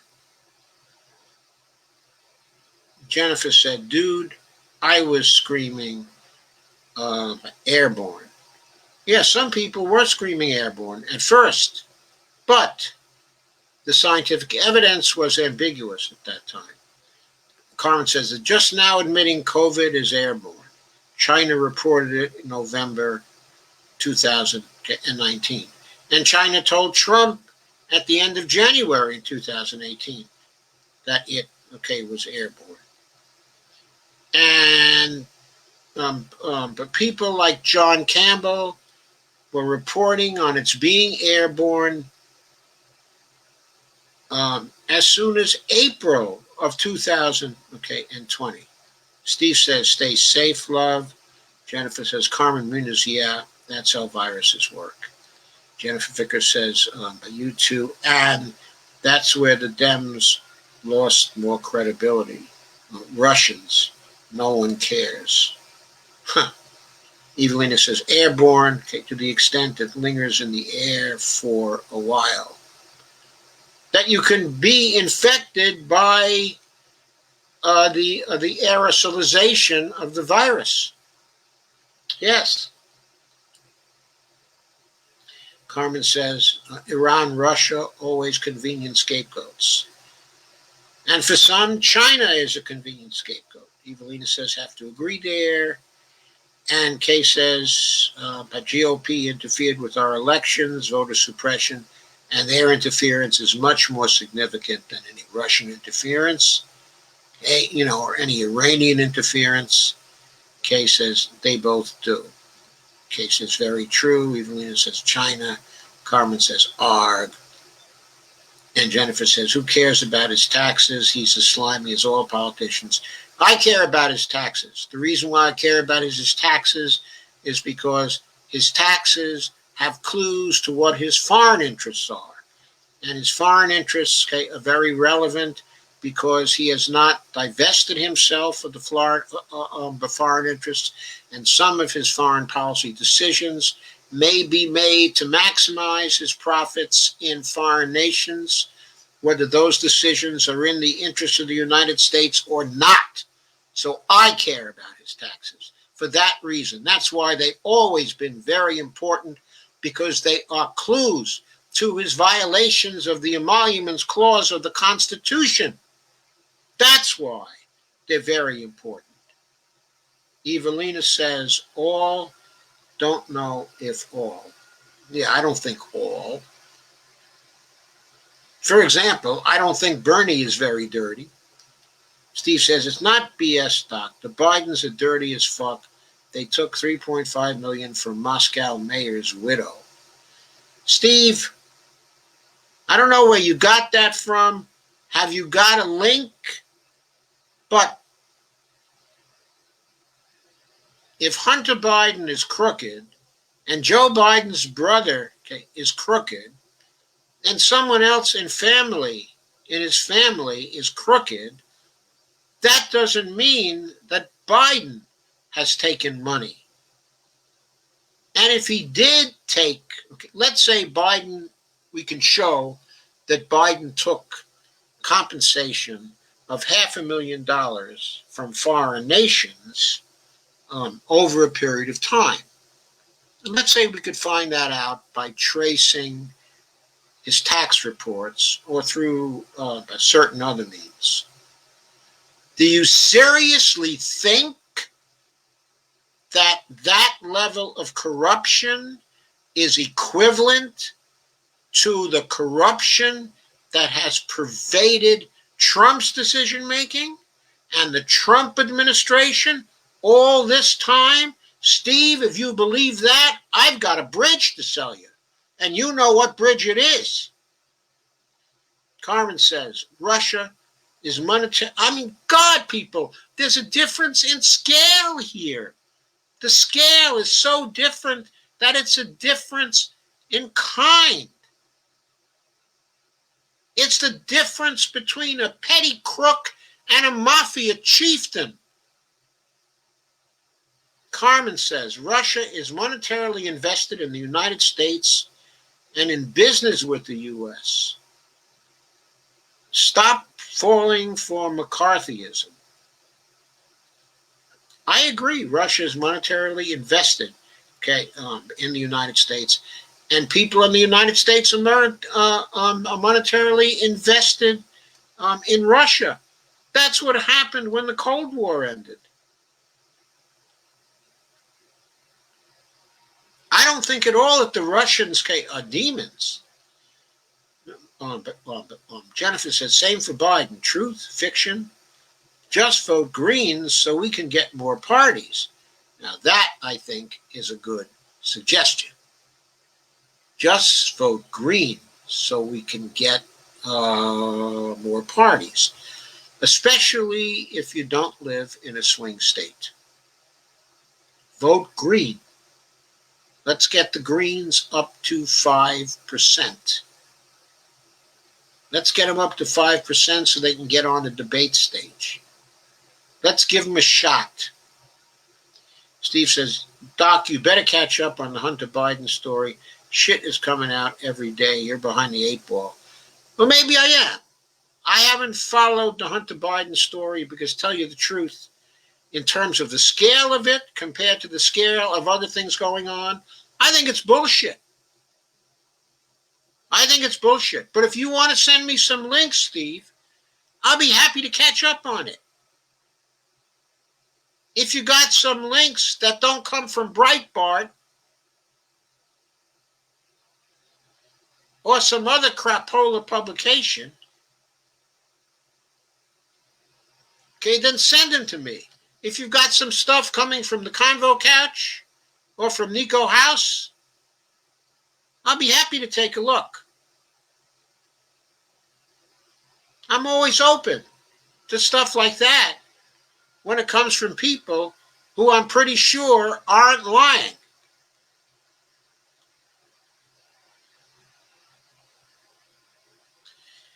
Ranked choice voting will make it easier to get other parties included. Carmen says oligarchs stick together, all else is theater. But Jennifer Victor says, okay, when Biden focused on drug reform, especially cocaine and marijuana, what the fuck?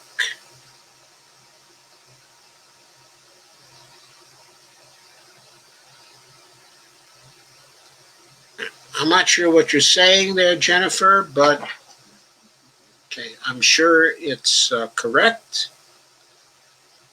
I'm not holding up Joe Biden as any angel when it comes to drug reform.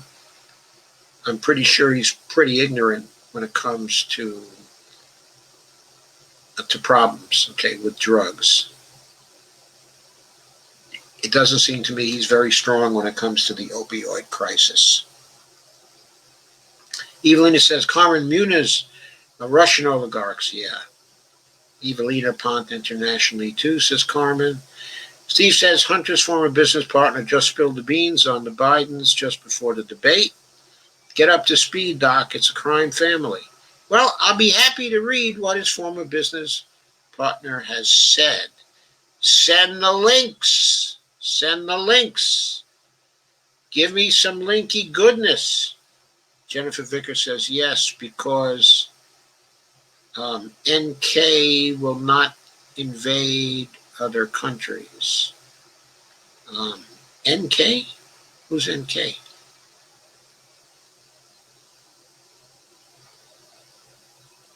Steve Wolfbrand shared, well documented.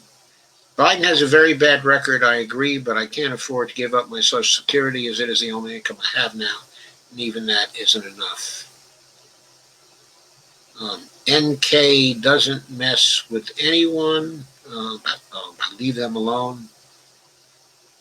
Folks, who's NK? I'm sorry, I don't know who NK is. K says he's historically wanted to cut Social Security to balance the budget. Yes, he has historically wanted to cut. He's wanted to cut Social Security to reduce the deficit, not even to balance the budget necessarily. Even to go shorter on balancing the budget. Not even to get to balancing the budget. His thoughts on fiscal responsibility are utter nonsense. Biden's. Carmen Muniz. But those governments do not promote regime change. It's a bit more respectable. Kay says, I know that too, but he's saying that was a mistake now. Hoping he remembers that. Rump will get rid of it altogether. Unfortunately, Kay, Biden is more likely to cut your SS. He's been saying it for 40 years. No. Trump is more likely to cut SS. not only is he more likely to cut it, he's just taken a big step towards getting rid of it by helping to get Amy Coney Barrett on the Supreme Court. Evelina says they don't actually, and Jennifer Vickers says, well, not us.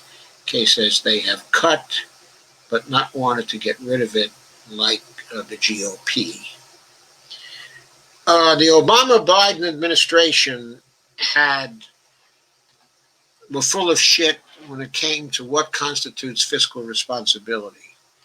And in that connection, they went after Social Security and Medicare costs as well.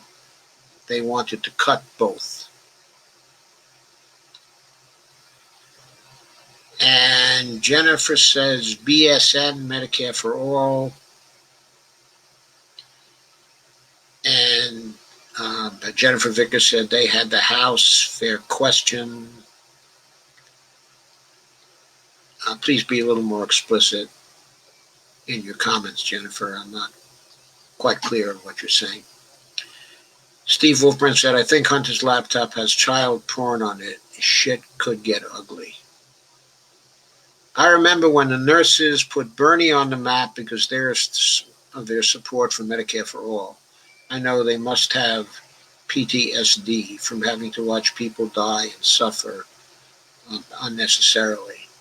Jennifer says, Steve Wolfbrand, time will tell. Kay says, we need single-payer Medicare for All. Medicare for All single-payer yesterday. Now, we needed it more than 10 years ago. We needed it. We needed it from the 1990s on. But we certainly needed it in 2009, and Obama blew it. He had the votes to pass it if he had gotten behind it.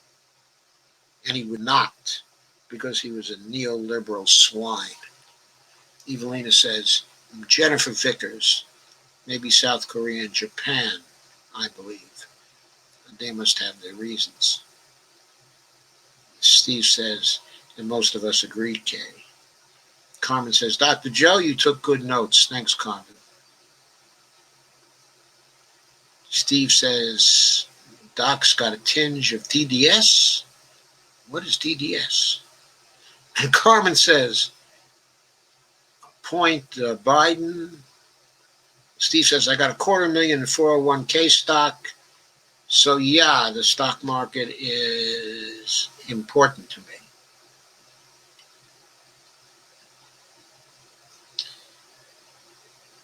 The stock market, your 401k stock doesn't have to be sold at the drop of a hat. If the stock market crashes for 3 months while we're shutting down the spread of the COVID virus, except for local areas where it rears its ugly head from time to time, then that kind of 3-month crash is not going to kill the stock market. That's what should have been done in the first place. Had it been done in the first place, the stock market would have rebounded by June.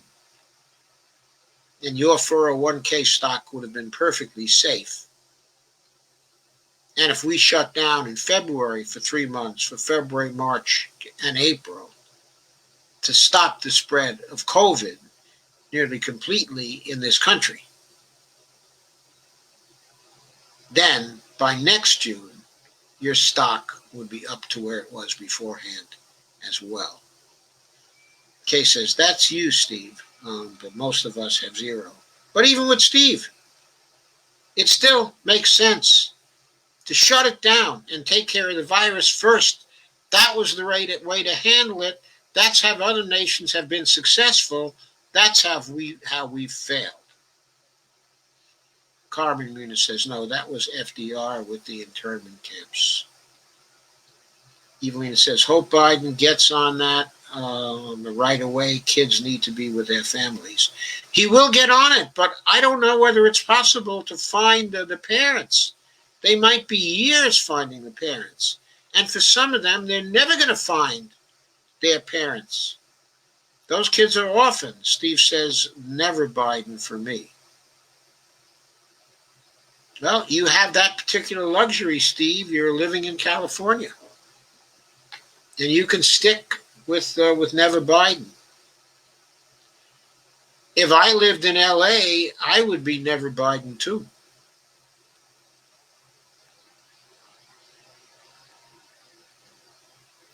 My daughter lives in LA. She could do the never Biden thing. I don't know what she did. Evelina Pont, he started the cage thing, was my point. Steve says, Biden wrote the crime bill. Yep, we all know that. We all know the crime bill was terrible. We all remember the takedowns during the primary concerning the crime bill. But Bernie didn't keep on it. He didn't keep hitting Biden on it. If he kept on hitting Biden on it, he might have become the nominee today. He needed to hit Biden so hard on it that Biden would have become unacceptable to Jim Clyburn's constituents. And Clyburn wouldn't have been able to run his little power play. Bernie made that mistake, folks. Our beloved Bernie made that mistake. Kay says 401ks are a Ponzi scheme they used to try to get rid of Social Security. Frontline did a whole show on it back then. Yes, that is true. But they were more, I won't say they're a Ponzi scheme, but what I'll say is that they were used as an alternative to increasing Social Security retirements. Even it says, do you think Trump has it down to a science or is it a personality disorder? The big lies, I mean. Carmen Muniz, yes. I think both, Evelina. You're wrong, Doc. The Bidens are extremely corrupt. Would you like to bet me, Steve, that Biden will stay with tax returns that are completely transparent going forward if he is president, and that he will divest himself of all his private interests, or he will put them into a blind trust so we don't have to worry about how his interests will affect his foreign policy decision making? Would you like to bet me on that? Because I know Biden is going to do that. Evelina says, don't think anyone here disagrees. Carmen says, how do you know Burning Wolf? Burning Wolf, yeah, Wolf Brand, Burning Wolf. Kay says, our whole government is too corrupt under both parties, in my opinion. Evelina says, the EU is full of it too. Carmen says, I bet his wife influenced him on the climate importance. Yeah, she's influenced him on the importance of education too. Steve says, because I follow this stuff. Hunter's former business partner just spilled the beans on the Bidens. It's all over social media, which makes it true, right? Because it's all over social media, it makes it true, right? Again, where are the links, Stephen, that I can follow? Where are the links from The Intercept? Where are the links from Jacobin? Where are the links from Counterpunch? Where are the links from Nico? Where are the links from Convo Couch? Evelina says, so flawed. Where are the links from The Guardian?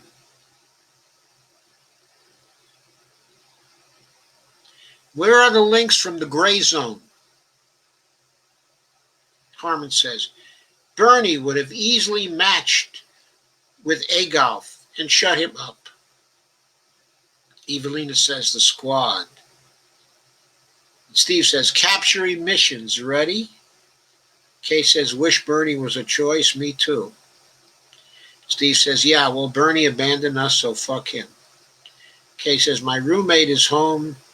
I try to be in bed by now. Laugh out loud. Evelina says, Joe isn't book smart at all. You mean Joe Biden? And Carmen says, COVID is going to stop the emission problem because it's not going anywhere and the world will have to keep on locking down. Nah, it's not going to be enough to stop the emission problem if we keep on burning fossil fuels. Because I think COVID will be contained somewhat before too very long. Evelina says, severe climate events will stop COVID, laugh out loud. Yeah, severe climate events may give rise to more COVIDs. Kay says, climate change will bring other COVIDs. Steve says, no way, Doc. Biden did not win the debate. He didn't lose badly, but he looked better. Well, we'll have to see, Steve. The proof is in the pudding, and we'll be getting the proof fairly soon.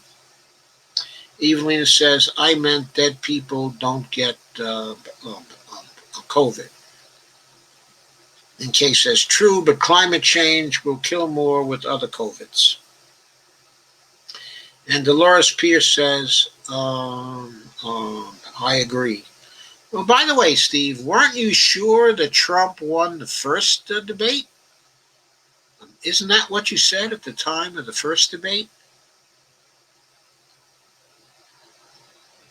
And Dolores says, I agree.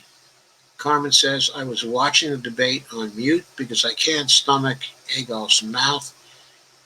And I was cracking up by his constant invisible accordion playing. Steve says, probably Kay.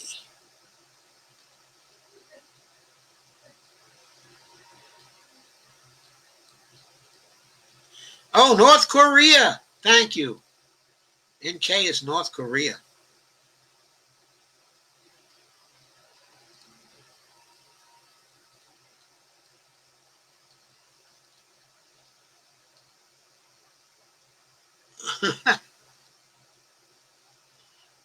Oh, shit.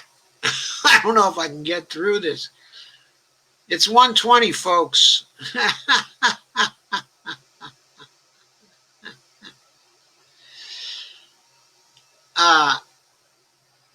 Carmen says, I was watching a debate on mute because I can't stomp Adolf's mouth. Yeah, I got as far as that. And Steve said, probably K, as the Ike melts in the Arctic, ancient viruses will be released. And Dolores says, I agree, Steve. And I agree, too. Steve Wolfbrand said, it was just an attempt at black humor on my part. And that's all. I think that's what's going to happen. Carmen says, great balance and discussion, Dr. Joe. And also Dolores says, Biden has a long history of lying and plagiarism. Absolutely. He had to drop out of the presidential race in 1988 because he plagiarized.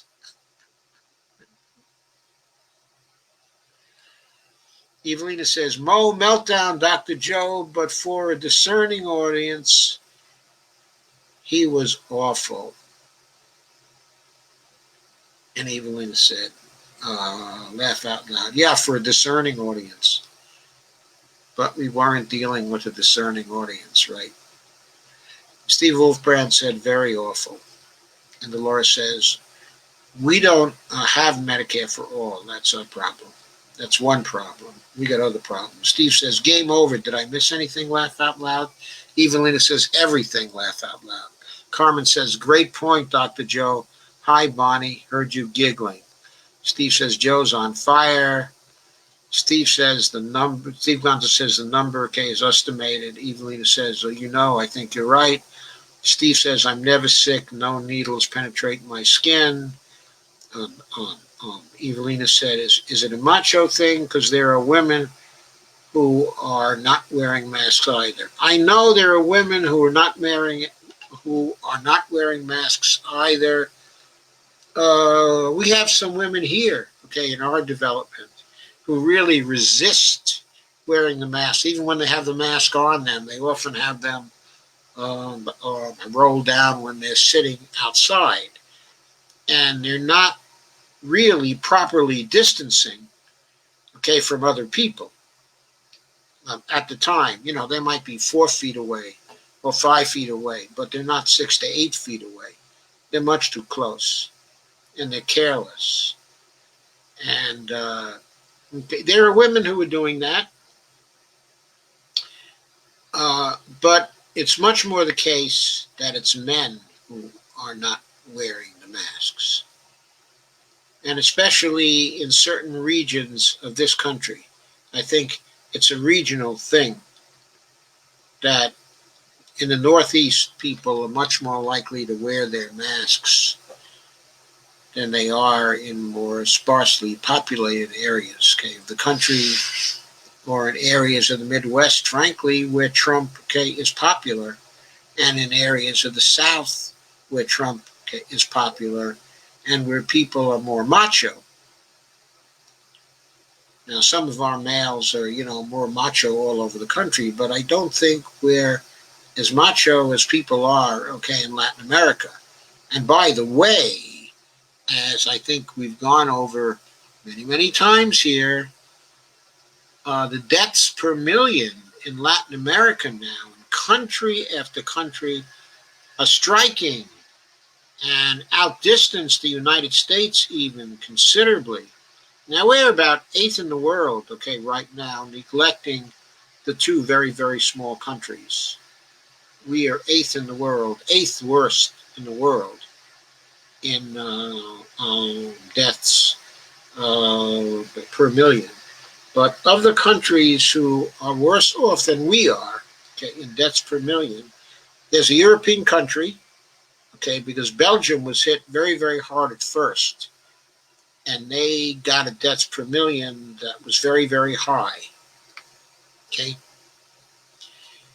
Okay. And now there's Spain. So those two European countries, okay, are ahead of us. All the other countries that are ahead of us, okay, are Latin American countries.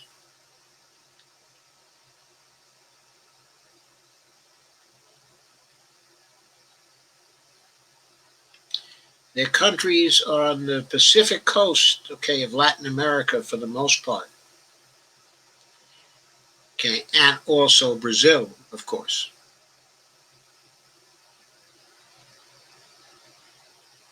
It's Peru, Ecuador, um, also Bolivia, also Chile, all worse than the United States now. Also, Colombia is beginning to approach us. And Mexico is getting very, very near our figures and will most probably soon pass us because COVID is getting worse there faster.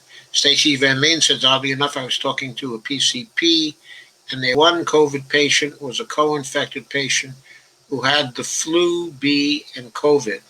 He died. Yeah. The question is, would he have died from the flu alone? Or did he die because he got COVID and he wasn't able to fight back against the two of them together? Kay says, I know it's true. I know several people who got the flu vaccine who actually got the flu from the vaccine last year. A couple ended up in the hospital.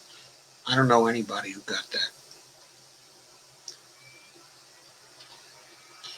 Could be there are differences in the flu vaccine that was actually distributed to people.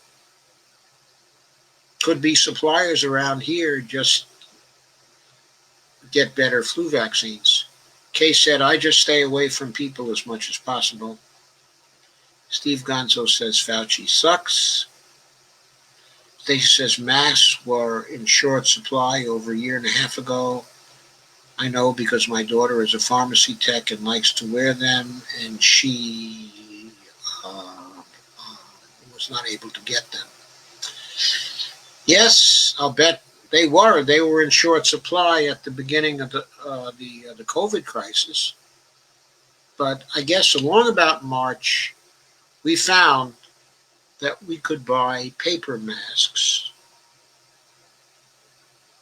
And we bought them. And before we were able to buy the paper masks, it was possible for Bonnie to make our own cloth masks. And we were wearing those for a while. But we find we're liking the paper masks, that we can, we have a large enough supply of them, and they were cheap enough that we've been able to wear them for a long time. And we also have face shields. We have two different kinds, okay, of face shields. Okay, one of them is cool.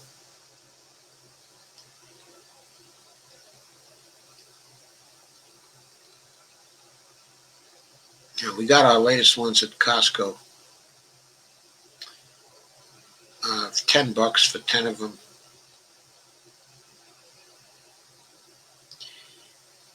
Steve says, I'll take their vaccine after the hashtag comes in. Kay says, thankful to be out of that apartment building and not to have to be squeezed into elevators with them. Or I think my friend who worked there got sick and died. Haven't heard from her in months. In our building, they have rules, Kay, in the elevator. Only 2 people at a time. And the elevators are large enough that if people go in and go into different sides of the elevator, they're more than 6 feet apart. If they're masked as well, which they are, when they're in the elevator, there's no problem if someone else is in the elevator with you. But it very often is true, no one else is in the elevator with you. Except in my case, of course. Okay, Bonnie, but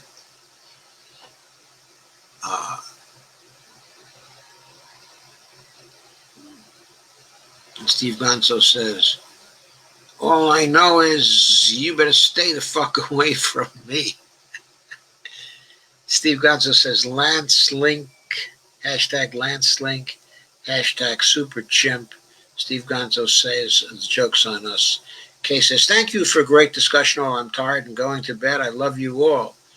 Thank you for coming, Kay, and thank you for contributing. And I'm amazed that you're going to bed so early. It's only 1:30, Kay. Margot Shepard said, NK is North Korea. Oh, North Korea. Oh, yeah. Thank you, Stacy. I did not pick up. We were talking about North Korea fairly early in this business, and I'm not used to abbreviating them NK. And Steve says, Linky business, laugh out loud. I think I said Linky goodness, yes. Stacy Van Veen says it was Linky goodness. Steve says, I'm still not voting for Biden, hashtag Ohio. Nice, Steve, nice one. Steve says, first time I haven't voted since 76. Oh, so you didn't care for Jimmy Carter, huh? And Carmen says, here's a cookie. Steve Gonzo says electoral politics is the system. No, that's not all the system. It's also composed of the mass media, the mainstream media, and of course, the large corporations and the very rich and the financial industry and the fossil fuels. All together, they're the system. And then the people are on the short end. Steve Wolfbrand says Doc has a slight case of Trump derangement syndrome. And Steve, I think you have a slight case of insensitivity to fascism. I will hereby denominate that as ITF. And I will say, Steve, you have a slight case of ITF. And Steve says, But Doc's a critical thinker. Carmen says, you just want the sensationalism to be true because you love drama.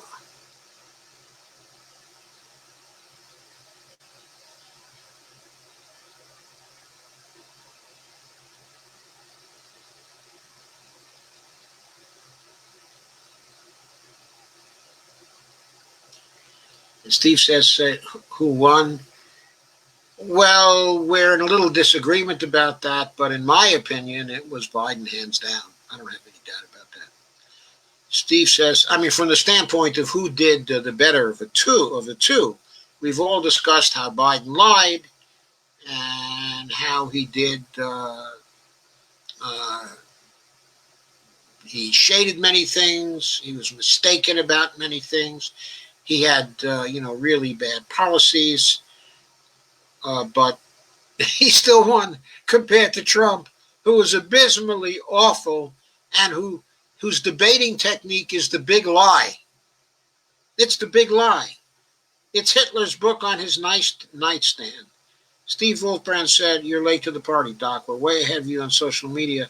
I love you, Doc, but you need to catch up. Thank you, Steve.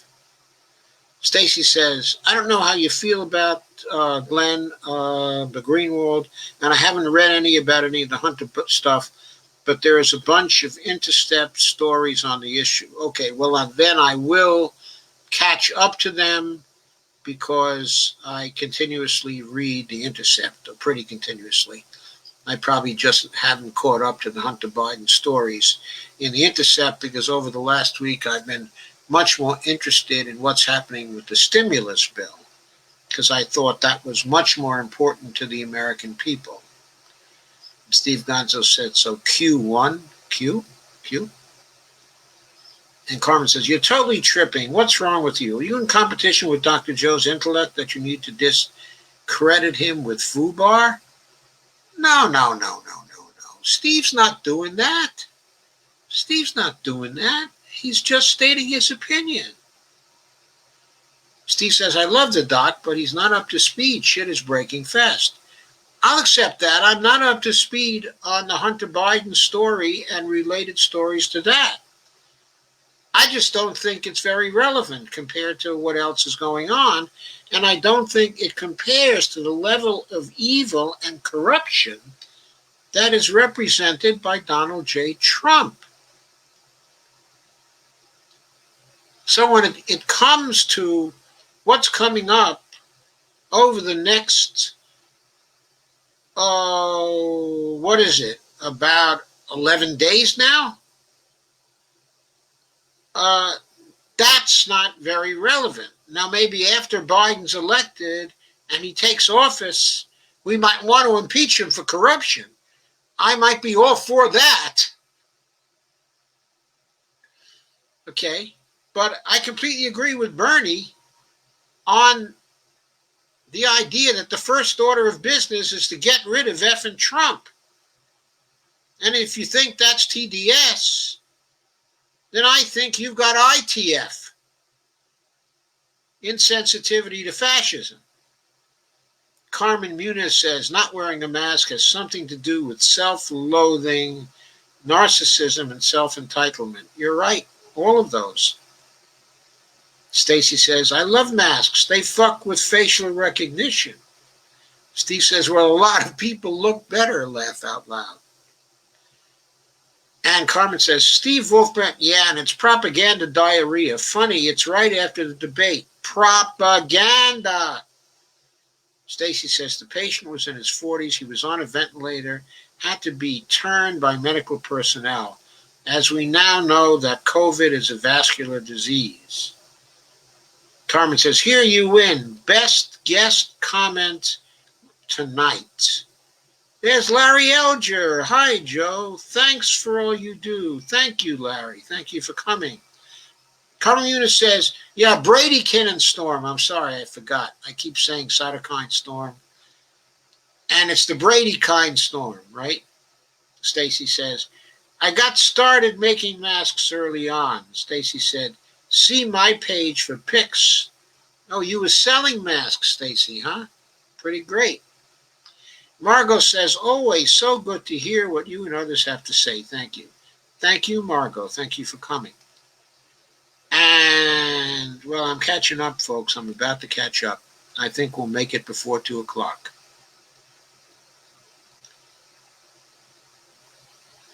And Carmen says, I take a can of Lysol into the elevator with me. I don't think I need the Lysol because as soon as I get into the house, first thing we do is wash our hands. Anytime we go out, first thing we do is we wash our hands before we go out. Then we wash our hands immediately when we come back afterwards. Also, when we go out, sometimes we wear double masks. We wear the paper masks, but we also wear a face shield. As well. If we know we're going to a crowded place, like let's say Costco, there I wear the regular mask and a face shield, both. Whenever I go into crowded places, okay, I do that. Even where people are trying to social distance in the crowded places, but in Costco, it's impossible to social distance. Because even when people are going by you fast, they're going by you fast and they're getting too close. Because even though the aisles are wide, they're not that wide that 4 people can social distance. Carmen Yuna says, I take a can of Lysol into the elevator with me. We do take hand sanitizer with us, okay, for wherever we go.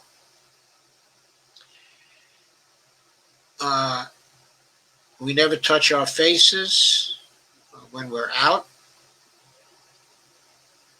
The masks greatly help with that because we have the masks on so we don't touch our faces.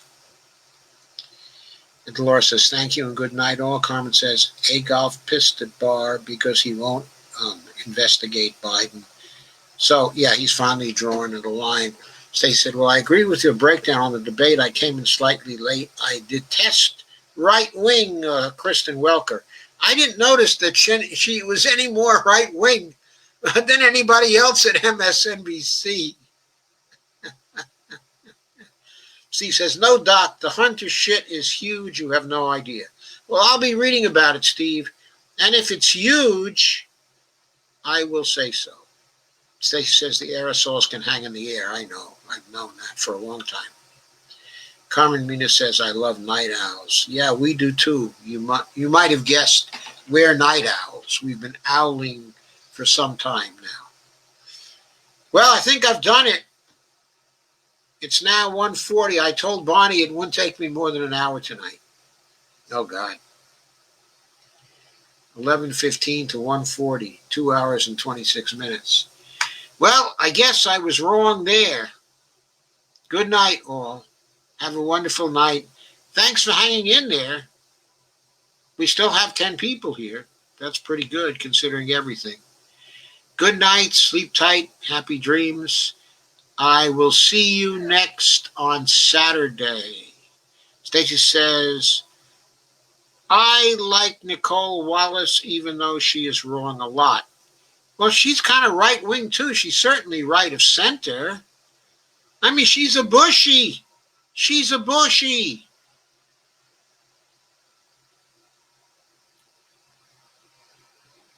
I remember her when she was Nicole Devonish. Then I used to refer to her as Nicole Devilish.